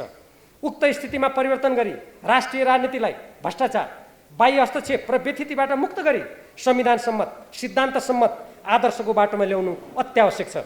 यस सन्दर्भमा हाल चलिरहेको सङ्घीय प्रणाली अन्तर्गत केन्द्र, स्थानीय तह र प्रदेशका क्रियाकलाप तथा त्यसबाट देश र जनताको तत्कालीन एवं दीर्घकालीन हक हितमा परिरहेको असरबारे समीक्षा र पुनरावलोकन गरिनुपर्ने देखिसकेको छ। नेकपा एमालेमा मैले 5 दशक धेरै पसिना बगाएको छु। अनेकौँ जोखिम र कष्टकर क्षणहरूको सामना गर्दै यस पार्टीको विस्तार र विकासमा योगदान गरेको छु। यहाँ मैले उम्मेदवारी पाएँ कि पाइनँ भन्ने विषयभन्दा नेकपा एमालेको घोषित दर्शन, सिद्धान्त, नीति र कार्यक्रम विपरीत दक्षिणपन्थी शक्ति र व्यक्तिहरूसँगको साँठगाँठ तथा स्वदेशी र विदेशी प्रतिक्रियावादीहरूसँग सामिप्य र चलखेलले उम्मेदवारीमा दखल भएको त होइन भन्ने चिन्ता हो। नेपालको राष्ट्रिय हित, स्वाधीनता, स्वाभिमान, अखण्डता तथा विधि एवं सुशासनको पक्षमा उठ्ने आवाजलाई संसदमा कमजोर बनाई दमन गर्ने खेलबाट नेपालको भविष्यमा पर्ने नकारात्मक असरप्रतिको सरोकार हो। मेरो उम्मेदवारी रोकिनुमा स्वदेशी तथा विदेशी प्रतिक्रियावादीहरूले गाँच्दै आएको राजनीतिक परिवेशका वाहकहरू जिम्मेवार रहेको सर्वत्र चर्चा छ। 2007 सालपछिको कुरा गर्दा पनि देशभक्ति र स्वाभिमानको बाटोमा दृढतापूर्वक उभिँदा सुदूरपश्चिमका भीमदत्त पन्तलाई भारतीय सेना बोलाएर हत्या गरिएको र जननेता मदन भण्डारीलाई त्रिशुलीमा खसालिएको दुर्दान्त इतिहास हाम्रा सामु छ। तर सँगै न्याय र स्वतन्त्रताका लागि एवं बाह्य आक्रमणकारीका विरुद्ध वीरतापूर्वक लडेको नेपालीहरूको देशभक्तिपूर्ण गौरवशाली इतिहास पनि जीवित छ। विगतको इतिहास र वर्तमान परिवेशलाई मनन गर्दै नेकपा एमालेका मार्क्सवादी दर्शन र देशभक्तिपूर्ण विचारयुक्त नेता र कार्यकर्ताहरूले गलत पक्षको विरुद्ध र सही पक्षको रक्षामा एक भएर सशक्त रूपमा अघि बढ्नु आवश्यक देखिएको छ। पार्टी कसैको निजी वा निजी स्वार्थ पूर्ति गर्ने माध्यम होइन, त्यसो हुनु हुँदैन। यो सामूहिक नेतृत्व भावना तथा मार्क्सवादी दर्शनको आलोकमा नेपालको संविधानद्वारा निर्दिष्ट उद्देश्य हासिल गर्न क्रियाशील रही देश र जनताको हितमा काम गर्नुपर्ने सङ्गठन हो। त्यसकारण मेरो अगाडि आगामी निर्वाचनमा उम्मेदवार भई विजयी हुन स्वतन्त्र उम्मेदवार हुने लगायतका विकल्प भए पनि त्यसतर्फ म अग्रसर नभएको हुँ। यस पार्टीको विशाल पङ्क्तिमा रहेका देशभक्त, सिद्धान्तनिष्ठ र इमान्दार नेता र कार्यकर्ताले पार्टीलाई देश र जनताको सर्वोपरि हितमा अघि बढाउन पार्टीले भन्दै आएको कानुनी राज, विधि पद्धति अनुरूप राज्य र पार्टी सञ्चालन, भारतसँगको 1950 को सन्धि एवं असमान र अपमानजनक गोर्खा भर्ती सन्धिको खारेजी, नेपालका लिम्पियाधुरा, लिपुलेक र कालापानी लगायतका अतिक्रमणमा परेका भूभागमा नेपालको हकबुक कायम गर्ने, तराईमा डुबान र सिमानामा 10 गजा अतिक्रमणको समस्या समाधान गर्न अग्रसर हुने, राष्ट्रिय आत्मनिर्भर अर्थतन्त्रको निर्माणको लागि स्वदेशी कच्चा पदार्थमा आधारित राष्ट्रिय उद्योग धन्दाको विकास गरी राष्ट्रिय उत्पादन बढाउने, प्राकृतिक स्रोत र जनशक्तिलाई देश विकासमा सदुपयोग गर्ने, जनसङ्ख्याको राजनीतिबाट नेपालको स्वाधीनता समाप्त गर्ने खेलबाट जोगिन नागरिकता विदेशीहरूका लागि खुला नगरी नेपाली पुरुषसँग विवाह गर्ने विदेशी महिलालाई 7 वर्ष स्थायी आवासीय परिपत्र दिएर त्यसपछि मात्र राजनीतिक अधिकार वा नागरिकता दिने, बाह्य हस्तक्षेप र दबावबाट राज्यका सबै अङ्ग र क्षेत्रलाई मुक्त गर्ने, स्वतन्त्र र असंलग्न परराष्ट्र नीतिलाई व्यवहारमा दृढताका साथ अवलम्बन गर्ने र शोषण, अन्याय र विभेदका सबै रूपहरूलाई समाप्त गर्ने जस्ता विषयहरूमा भूमिका खेल्नेछन् भन्ने आशा र अपेक्षाका साथ पार्टीको सिद्धान्त र कार्यक्रमको पक्षपोषण तथा पार्टी सङ्गठनको रक्षा र विकासका खातिर चुनौती र अपमानको सामना गरी उभिँदै आएको छु। अझ पनि नेकपा एमाले स्वदेशी र विदेशी प्रतिक्रियावादी र नेपालको स्वतन्त्रता समृद्धिमा घात गर्नेहरूबाट टाढा रही आफ्ना घोषित दर्शन, सिद्धान्त र कार्यक्रममा दृढताका साथ उभिँदै नेपालको संविधानद्वारा निर्दिष्ट स्वतन्त्रता र स्वाधीनताको बाटोबाट नेपालको सर्वोपरि हित एवं समृद्धिको मार्गमा चलोस् भनी पार्टीका इमान्दार नेता र कार्यकर्ताहरूले भूमिका खेल्नुपर्छ भन्ने मेरो धारणा र आह्वान छ। न्यायको रक्षा नगरी अन्याय पराजित हुन सक्दैन। घोषित सिद्धान्त र कार्यक्रमको रक्षा नगरी पार्टीको रक्षा हुन सक्दैन। राष्ट्रिय हित र स्वाधीनताको पक्षमा निर्भीकताका साथ नउभि बाह्य हस्तक्षेप र षड्यन्त्रलाई रोक्न सकिन्न। यही मान्यताका साथ म आजको बिन्दुसम्म प्रयासरत छु। देश र जनताको पक्षमा मैले उठाउँदै आएको झन्डा अविचलित निरन्तर समाति नै रहनेछु। देश र जनताको हक हित र विरुद्धका विचार र गतिविधि विरुद्ध सङ्घर्ष जारी रहनेछ। यसमा मलाई विश्वास छ नेपाली जनता र पार्टीका अधिकांश कार्यकर्ता सदस्यको साथ सहयोग रहनेछ। पार्टी कुनै अन्धविश्वास र अन्धभक्तिको मन्त्र जप्ने थलो होइन, देश र जनताको हितमा क्रियाशील रहनुपर्ने गतिशील संस्था हो। आगामी दिनहरूमा राष्ट्रिय राजनीति र पार्टीको गति र मति अनुरूप नै मेरा पाइलाहरू अगाडि बढ्नेछन्। आगामी मङ्सिर 4 गते हुने आम निर्वाचनलाई पनि देश र जनताको सर्वोपरि हित र स्वाभिमानको रक्षा एवं सम्वर्धन गर्ने अवसरको रूपमा सदुपयोग गर्दै सोही अनुरूप उम्मेदवारहरूलाई विजयी तुल्याउन मेरो आग्रह छ। जहाँ सेवाग्राहीको भिड त्यहाँ बिचौलिया नेपालको सरकारी कार्यालयहरूको परिचय नै हो। भिडभाड हुने सरकारी कार्यालयहरूमा बिचौलियाको सहयोग बिना काम नै अगाडि बढ्दैन, किनभने कर्मचारीको लागि दैनिक असुली नै यिनीहरूले नै गर्दै आएका छन्। कार्यालय प्रमुखको निर्देशनमा नै बिचौलियाले काम गर्ने गरेको घाम जतिकै छर्लङ्ग भए पनि यसमा सुधार हुन सकेको छैन। धेरै सरकारी कार्यालय बिचौलिया विहीन बनाउने अभियान धेरै पटक गरे पनि अन्ततः बिचौलियाकै रसगज पुनर्स्थापन भएकै छ। बिचौलियाकै कारण सरकारी कार्यालयहरूमा मिसिल हराउने, मालपोतमा श्रेष्ठता, नयाँ घुस्ने र व्यक्तिका जग्गा सरकारी र सरकारी जग्गाहरू व्यक्तिको नाममा पारिएको समेत थुप्रै घटनाहरू हुने गरेका छन्। मालपोत, नापी, राहदानी, यातायात लगायतका कार्यालयहरूमा बिचौलियाको सहयोगमा मात्रै काम फत्ते हुने गरेको छ। यस्तै अवस्था छ नेपालगञ्जको मालपोत कार्यालयमा पनि, जहाँ बिचौलिया मार्फत कर्मचारीलाई घुस चढाएपछि मात्रै काम हुने गरेको छ।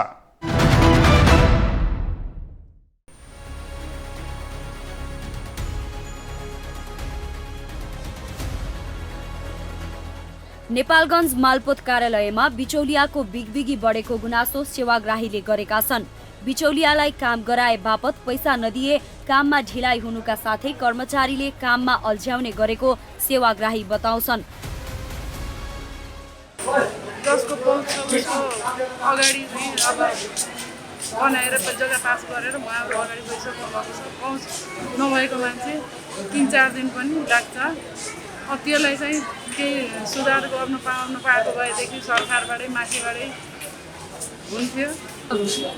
म आएको बिहान 10 बजे हो, कहिले फुक्को गराएर लिएर आउनु भन्छ, अनि त्यहाँ के बनाएको कति कम्प्युटरमा कहिले क भन्छ कहिले ख भन्छ, अनि के अरे पहिले पास गरेको जग्गा हो फुक्का गराएरै पास गरेको, अहिले फेरि रोकासम्म छ। फेरि हेर्दाखेरि छैन, त्यो पनि छैन।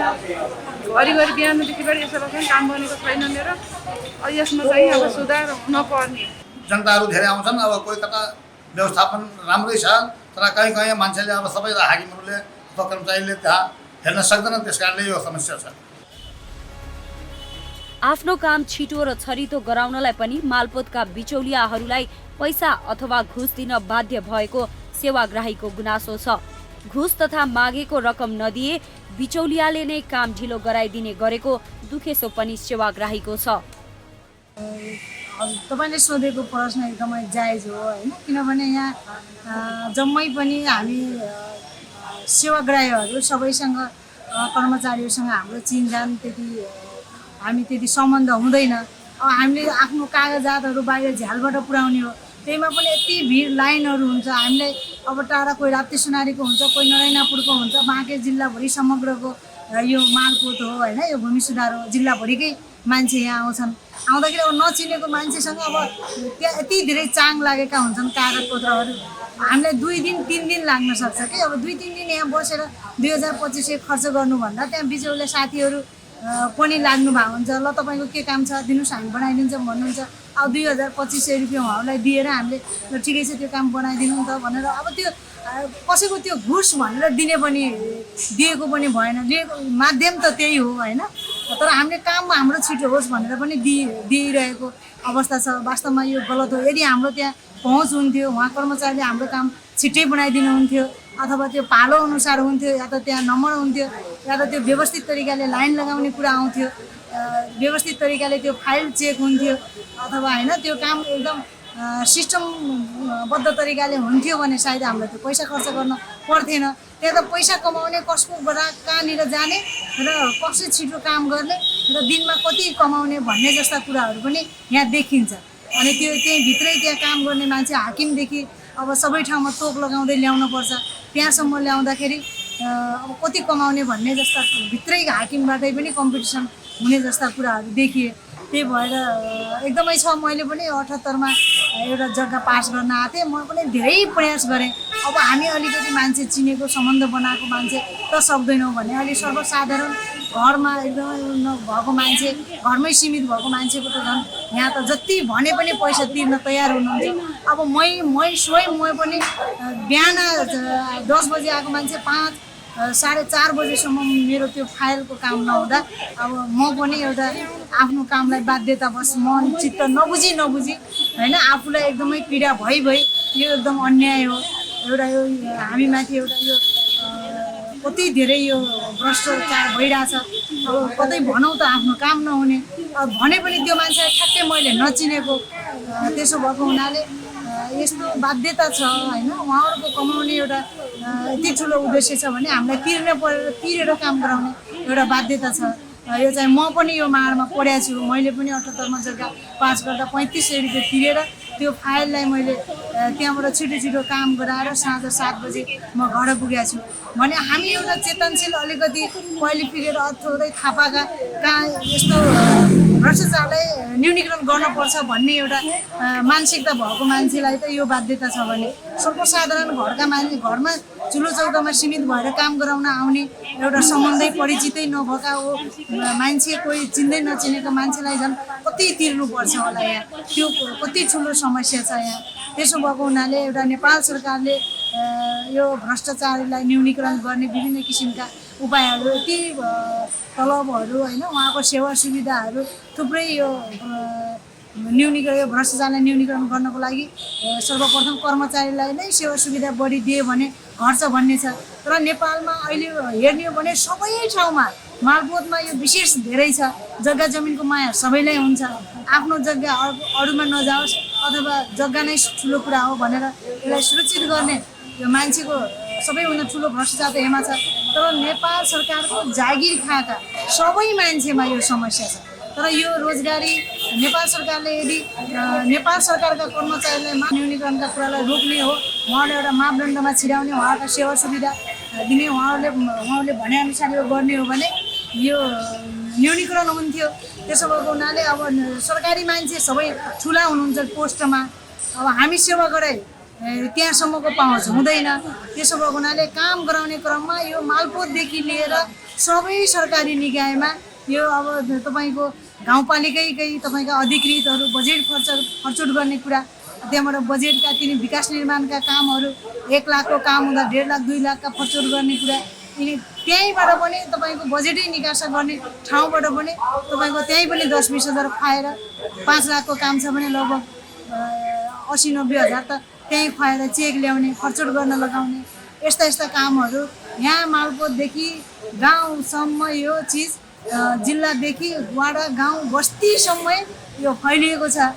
त्यसो भएको हुनाले सर्वप्रथम त म के भन्न चाहन्छु भने म एउटा वाडाको जनप्रतिनिधि पनि हो, 5 नम्बर वाडाको राप्ती सोनारीको। म आफ्नो वाडामा त विशेष गरेर यो काम पटक्कै पनि यसको विरुद्धमा हामी छौँ, एउटा अभियानकै रूपमा लागेका छौँ। अहिले सरकारले पनि एउटा यो बजेटलाई खर्च गर्नको लागि व्यवस्थित गर्नको लागि एउटा टोल विकास संस्थाहरू गठन गरेर न्यूनीकरण गर्नुपर्छ भन्ने उद्देश्य लिएको छ। हामीले यो आफ्नो वाडामा गर्ने छैनौँ। तर यो जिल्ला लेभलमा हेर्ने हो भने यो सबै ठाउँमा पुलिस प्रशासनमा त्यत्तिकै चिनेको पहुँच पावर हुनुपर्ने, अब केही सीमित मान्छेको त पावर हुन्छ पहुँच हुन्छ, तर सबै आम जनताको 3 करोड नेपाली मान्छेको त समुदाय भाइ बाबुमा त पहुँचमा हुँदैन। अब ती मान्छेलाई कसरी यो पहुँचमा पुर्याउने सबै ठाउँमा छ, यो प्रशासनमा छ, तपाईँको यो पुलिस प्रशासनहरूमा त्यत्तिकै छ, जग्गाहरूमा त्यत्तिकै छ, तपाईँको पालिका वडाहरूमा त्यत्तिकै छ।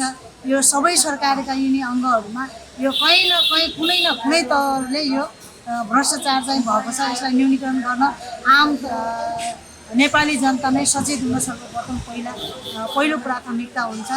त्यसो भएको हुनाले सही समयमा ठिक समयमा काम जहाँ हामी सेवा गरेर जान्छौँ त्यो ठाउँमा काम हुनु पर्यो। र यो बिचौलिया जुन यहाँ तपाईँको मालपोतमा त झन् हामी त नाम निकालेर लिएको आएको भन्ने भाइ बहिनीहरू पनि मैले भेटाउँछु, टन्नै हुनुहुन्छ। उहाँहरू गेटबाट कोठासम्म लाग्नु भएको हुन्छ, उहाँहरूकै माध्यमबाट धेरै जसो यहाँ काम भएको पाइन्छ।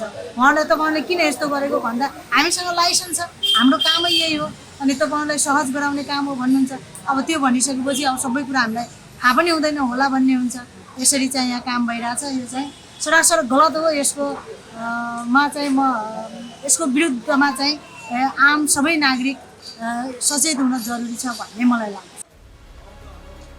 बिचौलिया बिना मालपोतका कर्मचारीले काम नगर्ने भएकाले सबै जान्दा र बुझ्दा बुझ्दै बिचौलियालाई घुस दिएर काम बनाउन सेवाग्राही बाध्य छन्।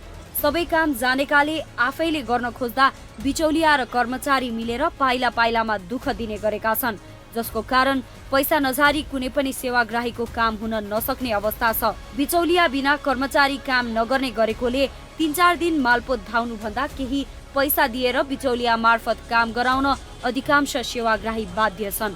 मालपोतका कर्मचारीलाई राज्यले तलब नदिने जतिकै गरेर व्यवहार गर्ने गरेको गुनासो पनि सेवाग्राहीको छ। मालपोत कार्यालय नेपालगञ्ज बिचौलियाको कब्जामा रहेको कामले पुगेका सेवाग्राहीको अनुभव छ।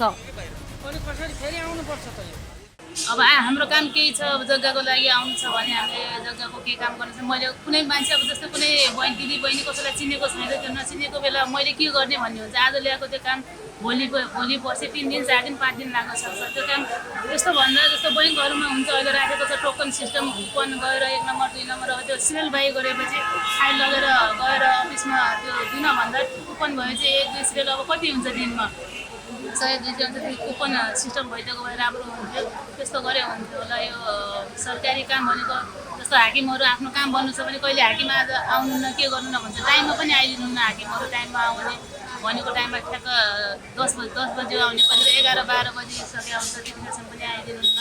अनि त्यही यो जनताहरूलाई धेरै मर्का परेको छ। जनताहरूलाई कसरी अब कोही दुखी हुन्छन्, कोही गरिब हुन्छन्, कसैसँग पैसै हुँदैन। अब कसैले अब पैसा हुनेले त तपाईँको अब 1000-2000 उसलाई त केही नै हुँदैन नि त। जग्गा माया हुन्छ उसको 10 बिघा हुन्छ उसलाई त 1000-2000-3000 हाल्न मलाई केही गाह्रो हुँदैन। कसैसँग त उसलाई जस्तो गाउँदेखि आउनलाई त भाडा पनि हुँदैन, 400-500 हुँदैन। अनि उसले कसरी लिएर उसलाई 2000-3000 उसलाई त आफूले खानाको नास्ता खानको लागि पैसा हुँदैन। अनि त्यो सिस्टम नगरेर यो सरकारले, नेपाल सरकारले जसरी हुन्छ यो राखेको दिदीबहिनीहरू उसले पनि त तलब खान्छ होला, बिना तलब त बस्दैन होला। उसले फाल्तु खर्च तलब बाहेक अरू त्यसले त त्यसै गरेर दिनमा उसले त एउटै व्यक्तिबाट 3000 लग्यो भने त 4जना 5जना भने त 10-12 हजार त्यसै कमाउने भयो दिनमा। अनि जनताको पैसा, गरिब दुखीको पैसा उसले कसरी, गरिब दुखीको पैसा नै उसले लुट्ने भनेको। धनीले त उसले चिनेको हुन्छ, हाकिमसित चिनेको हुन्छ, उसको पहुँच हुन्छ, चिनेको मान्छेले त उसले जसरी पनि बनाइहाल्छ, उसले पैसै फाल्दैन। जस्तो पैसा लुट्ने भनेकै गरिब दुखीसँग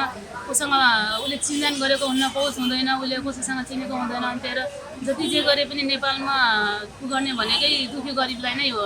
धनी त धनी छँदैछ, दुखी गरिबलाई नै मर्का पारेको हुन्छ। त्यही भएर यो सिस्टम जसरी भए पनि यो मालपोतमा तपाईँको जिल्ला प्रशासनमा जेमा हुन्छ जसरी भयो नि यो कुपन सिस्टम गर्नुपर्छ। अब त्यो कुपन सिस्टम भयो भने गरिब दुखीलाई सहज हुन्थ्यो होला जस्तो लाग्छ मलाई। अब यस्तो यो सिस्टम नै हुँदैन।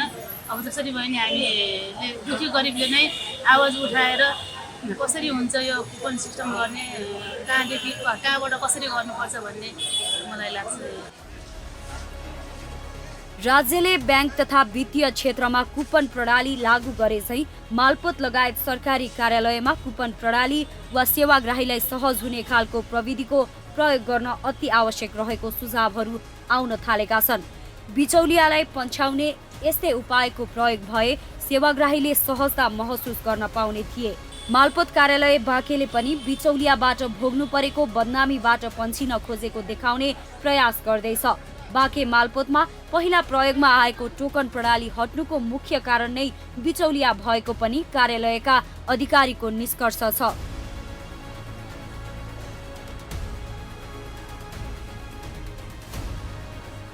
पहिलेदेखि चाहिँ लेखापढी लाइसेन्स दिएर काम गर्ने यातायात मालपोत लाइसेन्स दिन्छ अहिले त्यो अनिवार्य गर्नुपर्छ अनलाइन सिस्टमबाट बाहिर।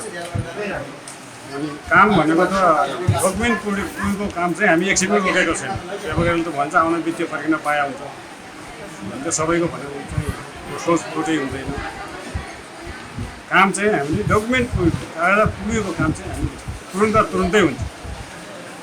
र शौचालयको विषयमा भने अब सेवाग्राहीले पनि अलिक सरसफाइमा ध्यान दिनुपर्ने हो।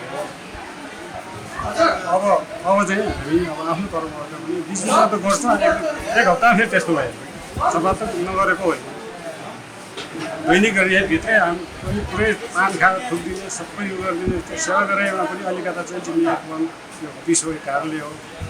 सफा रहनुपर्छ, थुक्ने ठाउँ कहाँ हो भन्ने चाहिँ सेवाग्राहीले पनि सोच्दैन। अहिलेको कोही चाहिँ तपाईँको अनपढ त कोही पनि छैन।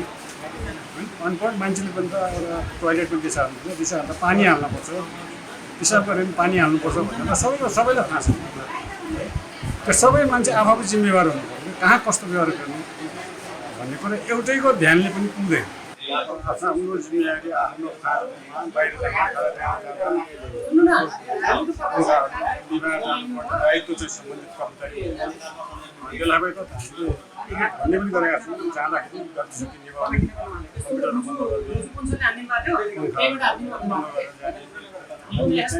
सम्बन्धित फाँटमा काम गर्ने यस विषयमा राखेर कुरा गर्छु। अब आएर यस्तो भन्दा फेरि तपाईहरु आउँदाखेरि यस्तो सेवाग्राही भन्दा बिचौलिया नै भित्रै जाने र फाइल पल्टाएर काम गर्ने हुँदा पैसा नदिएसम्म सेवाग्राहीको काम हुन कठिन हुने गरेको छ। अझ मालपोत कार्यालयमा मिसिल हराउने, श्रेष्ठता नयाँ घुस्ने र बिचौलियाका कारण व्यक्तिका जग्गा सरकारी र सरकारी जग्गाहरू व्यक्तिको नाममा पारिएको समेत थुप्रै घटनाहरू हुने गरेका छन्। एउटा बिचौलियाले सरकारी कार्यालयमा प्रवेश गरेर जनताको मिसिल हेर्ने अधिकार कुन कानुनले दिएको छ? सेवाग्राहीले उठाउन थालेको प्रश्नको जवाफ दिने निकाय पनि होला नि।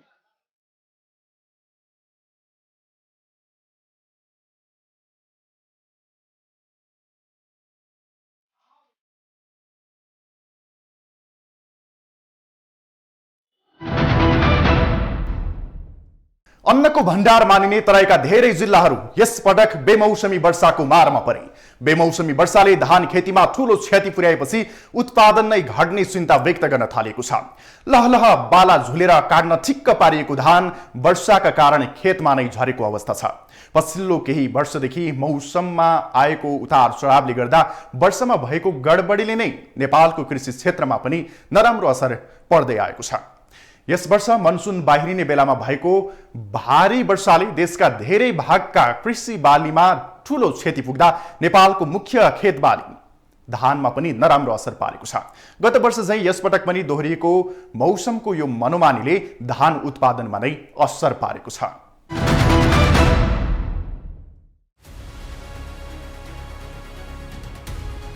यति बेला कृषकहरूलाई धान बाली भित्र्याउने चटारो हुन्थ्यो। अधिकांशले धान बाली भित्र्याइ पनि सक्थे। तर यस वर्ष वर्षाका कारण खेतमा धान पाकेर पहेलपुर भए पनि किसानले बाली भित्र्याउन सकेका छैनन्।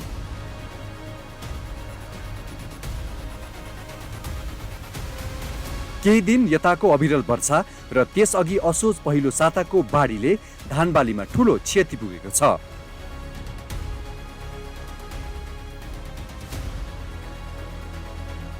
गत वर्ष पनि कार्तिकमा आएको बाढीले किसानले काटेर खेतमा राखेको बाली पुरै नष्ट भएको थियो। वर्षेनी किसान प्राकृतिक प्रकोपको मारमा पर्ने गरेका छन्।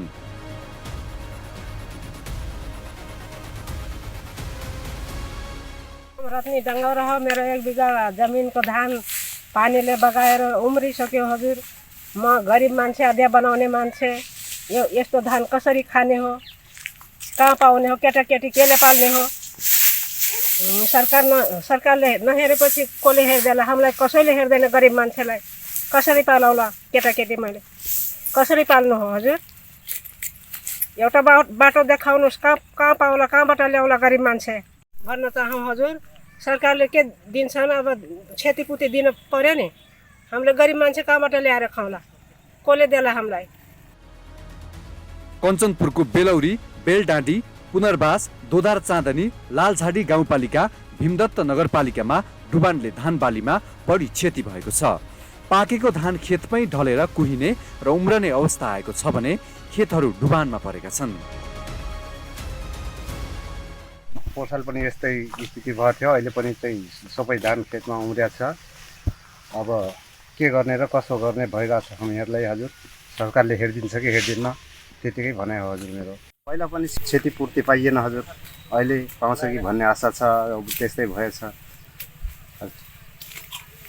अनि अब के भनौँ हजुर, यस्तै छ स्थिति हाम्रो।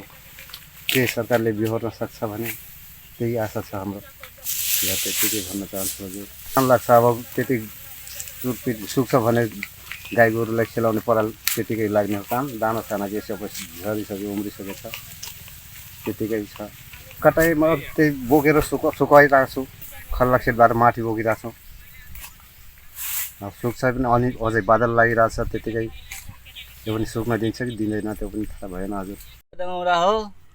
पोहोर साल पनि 1 बिघा नोक्सान भइरहेको थियो, यो पनि 1 बिघा नोक्सान भइरहेको छ। के मालिकलाई दिने के हामीले खाने? अडिया बनाउँछ हामीले। अडिया खेत जग्गा के छैन, जग्गा जमिन अडिया बनाउने खाने मान्छे कहाँबाट खाने? अब हालसम्म जिल्लाभरिमा छोटो अवधिमा पाक्ने 5-7% मात्रै धान बाली भित्राइएको छ। कञ्चनपुरमा 48 हेक्टरमा धान खेती हुने गरेको छ। धानको उत्पादकत्व प्रति हेक्टर 4 मेट्रिक टन छ। गत वर्ष झैं यस पटक पनि धान उत्पादनमा ह्रास आउने अनुमान गरिएको छ। गत वर्ष धानको उत्पादकत्व 2.5 मेट्रिक टन प्रति हेक्टर थियो। कृषि ज्ञान केन्द्रका अनुसार धान उत्पादनका लागि अब्बल मानिएको दक्षिणी क्षेत्रको लालझाडी, बेलौरी, पुनर्बास र बेलडाडीमा बढी क्षति भएको छ। धान उत्पादनका लागि जिल्लाकै आधा भन्दा बढी भाग ओगटेको उक्त क्षेत्रमा कटान र डुबान पनि बढी हुने गरेको छ। वर्षको बेमौसमी वर्षाको कारणले गर्दाखेरि कञ्चनपुर जिल्लामा धान खेतीमा कति क्षति भयो भन्ने विभिन्न ठाउँहरूबाट डाटाहरूमा धेरै अवस्था छ र यसमा खास गरी भन्नुपर्दाखेरि कञ्चनपुर जिल्लामा टोटल धान खेती हुने क्षेत्रफल 48,496 हेक्टर हो र यसमा गत वर्ष पनि यो असोज कार्तिकको बेमौसमी वर्षाले गर्दाखेरि काटेको धान बाली बगाएर ढलेको धान बाली नष्ट भएर बाढी, डुबान, पटान आदिको कारणले गर्दाखेरि कञ्चनपुर जिल्लाको झन्डै 17,000 हेक्टरमा लगाएको धान क्षति भएको आकलन गरिएको थियो र त्यसमा चाहिँ उत्पादन चाहिँ 1,93,394 मेट्रिक टन जम्मा उत्पादन हुनुपर्ने हो र यो जम्मा उत्पादनको उत्पादकत्व प्रति हेक्टर 4 मेट्रिक टन हुनुपर्ने हो। तर बाढीको कारणले चाहिँ झन्डै 72,000 मेट्रिक टन धानमा क्षति भएको गत वर्ष देखिन्छ र टोटल उत्पादन भएकोबाट क्षति भएको धान घटाउँदाखेरि 1,21,240 मेट्रिक टन धान गत वर्ष कञ्चनपुर जिल्लामा उत्पादन भएको अनुमान छ र यसलाई हेर्दाखेरि हाम्रो गत सालको धानको उत्पादकत्व चाहिँ बेमौसमी वर्षाले क्षति गरेपछि 2.5 मेट्रिक टन प्रति हेक्टर मात्रै रहेको थियो। यो गत सालको विवरण भयो र यस वर्ष पनि कञ्चनपुर जिल्लामा धान खेती हुने क्षेत्रफल 48,496 हेक्टर नै थियो र यो विभिन्न पालिका अनुसार क्षेत्रफल कुनै ठाउँमा बढी छ, कुनै ठाउँमा कम छ र समयमै किसानले धान रोपेको समयमा चाहिँ सिजन पनि राम्रै थियो, पानी पनि टाइममै परेको थियो र धानको अवस्था, उन्नत प्रविधि, नयाँ बिउ बिजन, कुनै ठाउँमा त हाइब्रिड खालको धान पनि लगाएको थियो। त्यसले चाहिँ धानको उत्पादकत्व चाहिँ योपालि पनि 4 मेट्रिक टन प्रति हेक्टरसम्म हुन्छ भन्ने एउटा सामान्य आकलन गरिएको थियो र तर हिजो यो 4-5 दिनदेखि परेको बेमौसमी वर्षाले गर्दाखेरि हरेक पालिकाको राजमार्गको भन्दा उत्तरतिरकोमा त्यति डुबान छैन र दक्षिणी भेगमा चाहिँ कञ्चनपुर जिल्लाको पुनर्बास, बेलौरी, बेलडाँडी र लालझाडी क्षेत्रमा चाहिँ धानको खडाबालीमा डुबान भएको र केही हावाले ढलेर त्यो धानमा चाहिँ नोक्सान भएको भन्ने प्रारम्भिक विवरणहरू सञ्चार माध्यममा आइरहेको अवस्था छ र यसको यथार्थ विवरण आउनुको लागि हामीले सम्बन्धित पालिकाहरूलाई, 9 पालिकाहरूलाई चाहिँ धान क्षतिको विवरण पठाइदिनु भनेर आधिकारिक पत्र र फर्मेट समेत पठाएको छौँ र वडा कार्यालयहरूले पनि विभिन्न ठाउँमा सूचनाहरू जारी गरेका छ र वडा कार्यालयबाट विवरण आएर नगरपालिकामा एकमुष्ट कम्पाइल भएर त्यो विवरण हामीलाई आधिकारिक रूपमा प्राकृतिक विपदबाट क्षति भएको राहत एउटा मापदण्ड भन्ने छ, त्यो पालिकाको स्थानीय विपद व्यवस्थापन समितिले निर्णय गरेर यहाँ पठाउँछ। त्यो 9 पालिकाको आइसकेपछि धानको कति क्षति भयो, कति हेक्टरमा क्षति भयो, कति ढलेको धानमा भयो, कति खडा धानमा भयो भन्ने आकलन गर्न सकिन्छ र अनि त्यो 9 पालिकाको आइसकेपछि हामीले यहाँ जिल्ला विपद व्यवस्थापन समिति भन्ने छ, प्रमुख जिल्ला अधिकारीज्यूको संयोजकत्वमा एउटा बैठक हुन्छ र त्यो बैठकले चाहिँ कञ्चनपुर जिल्लामा यति क्षति भयो भनेर हामी विषयगत मन्त्रालयहरू, सङ्घीय मन्त्रालय, प्रदेश मन्त्रालयमा हामी चाहिँ लेखेर पठाउँछौँ र सरकारले कुनै निर्णय गरेर कुनै राहतको प्याकेजहरू आयो भने हामीले त्यही अनुसार चाहिँ सम्बन्धित पालिका, गाउँपालिका, नगरपालिकासित समन्वय गरेर चाहिँ किसानलाई राहत दिने काम चाहिँ गर्न सकिन्छ र तत्काल अहिले कृषि ज्ञान केन्द्रले चाहिँ कि त्यस्तो राहत दिने खालको कार्यक्रम चाहिँ छैन र खास यो अनुमानै हो। अब भन्नुपर्दाखेरि खडा धानमा त त्यति क्षति नभए हुनसक्छ, केही झरेर केही 2% हुनसक्छ र ढलेको धानमा चाहिँ पानीले चाहिँ त्यो सड्ने, पराल सड्ने त्यो आनाले 5-10% क्षति भएको आकलन गर्न सकिन्छ। त्यो त पालिकाबाट स्पष्ट डाटा भएपछि मात्रै। वर्षेनी वर्षा र डुबानले खेती नोक्सान भएपछि अन्न भण्डार मानिएको क्षेत्रमा उत्पादन घट्दै जान्छ। त्यति मात्र नभई किसानी गरेर जीविकोपार्जन गर्ने कृषक ठूलो समस्यामा छन्। बालीमा क्षति पुगेपछि पीडामा रहेका किसानलाई राहत र क्षतिपूर्ति उपलब्ध गराएर सरकारले उनीहरूलाई हतोत्साहित बन्न दिनुहुन्न।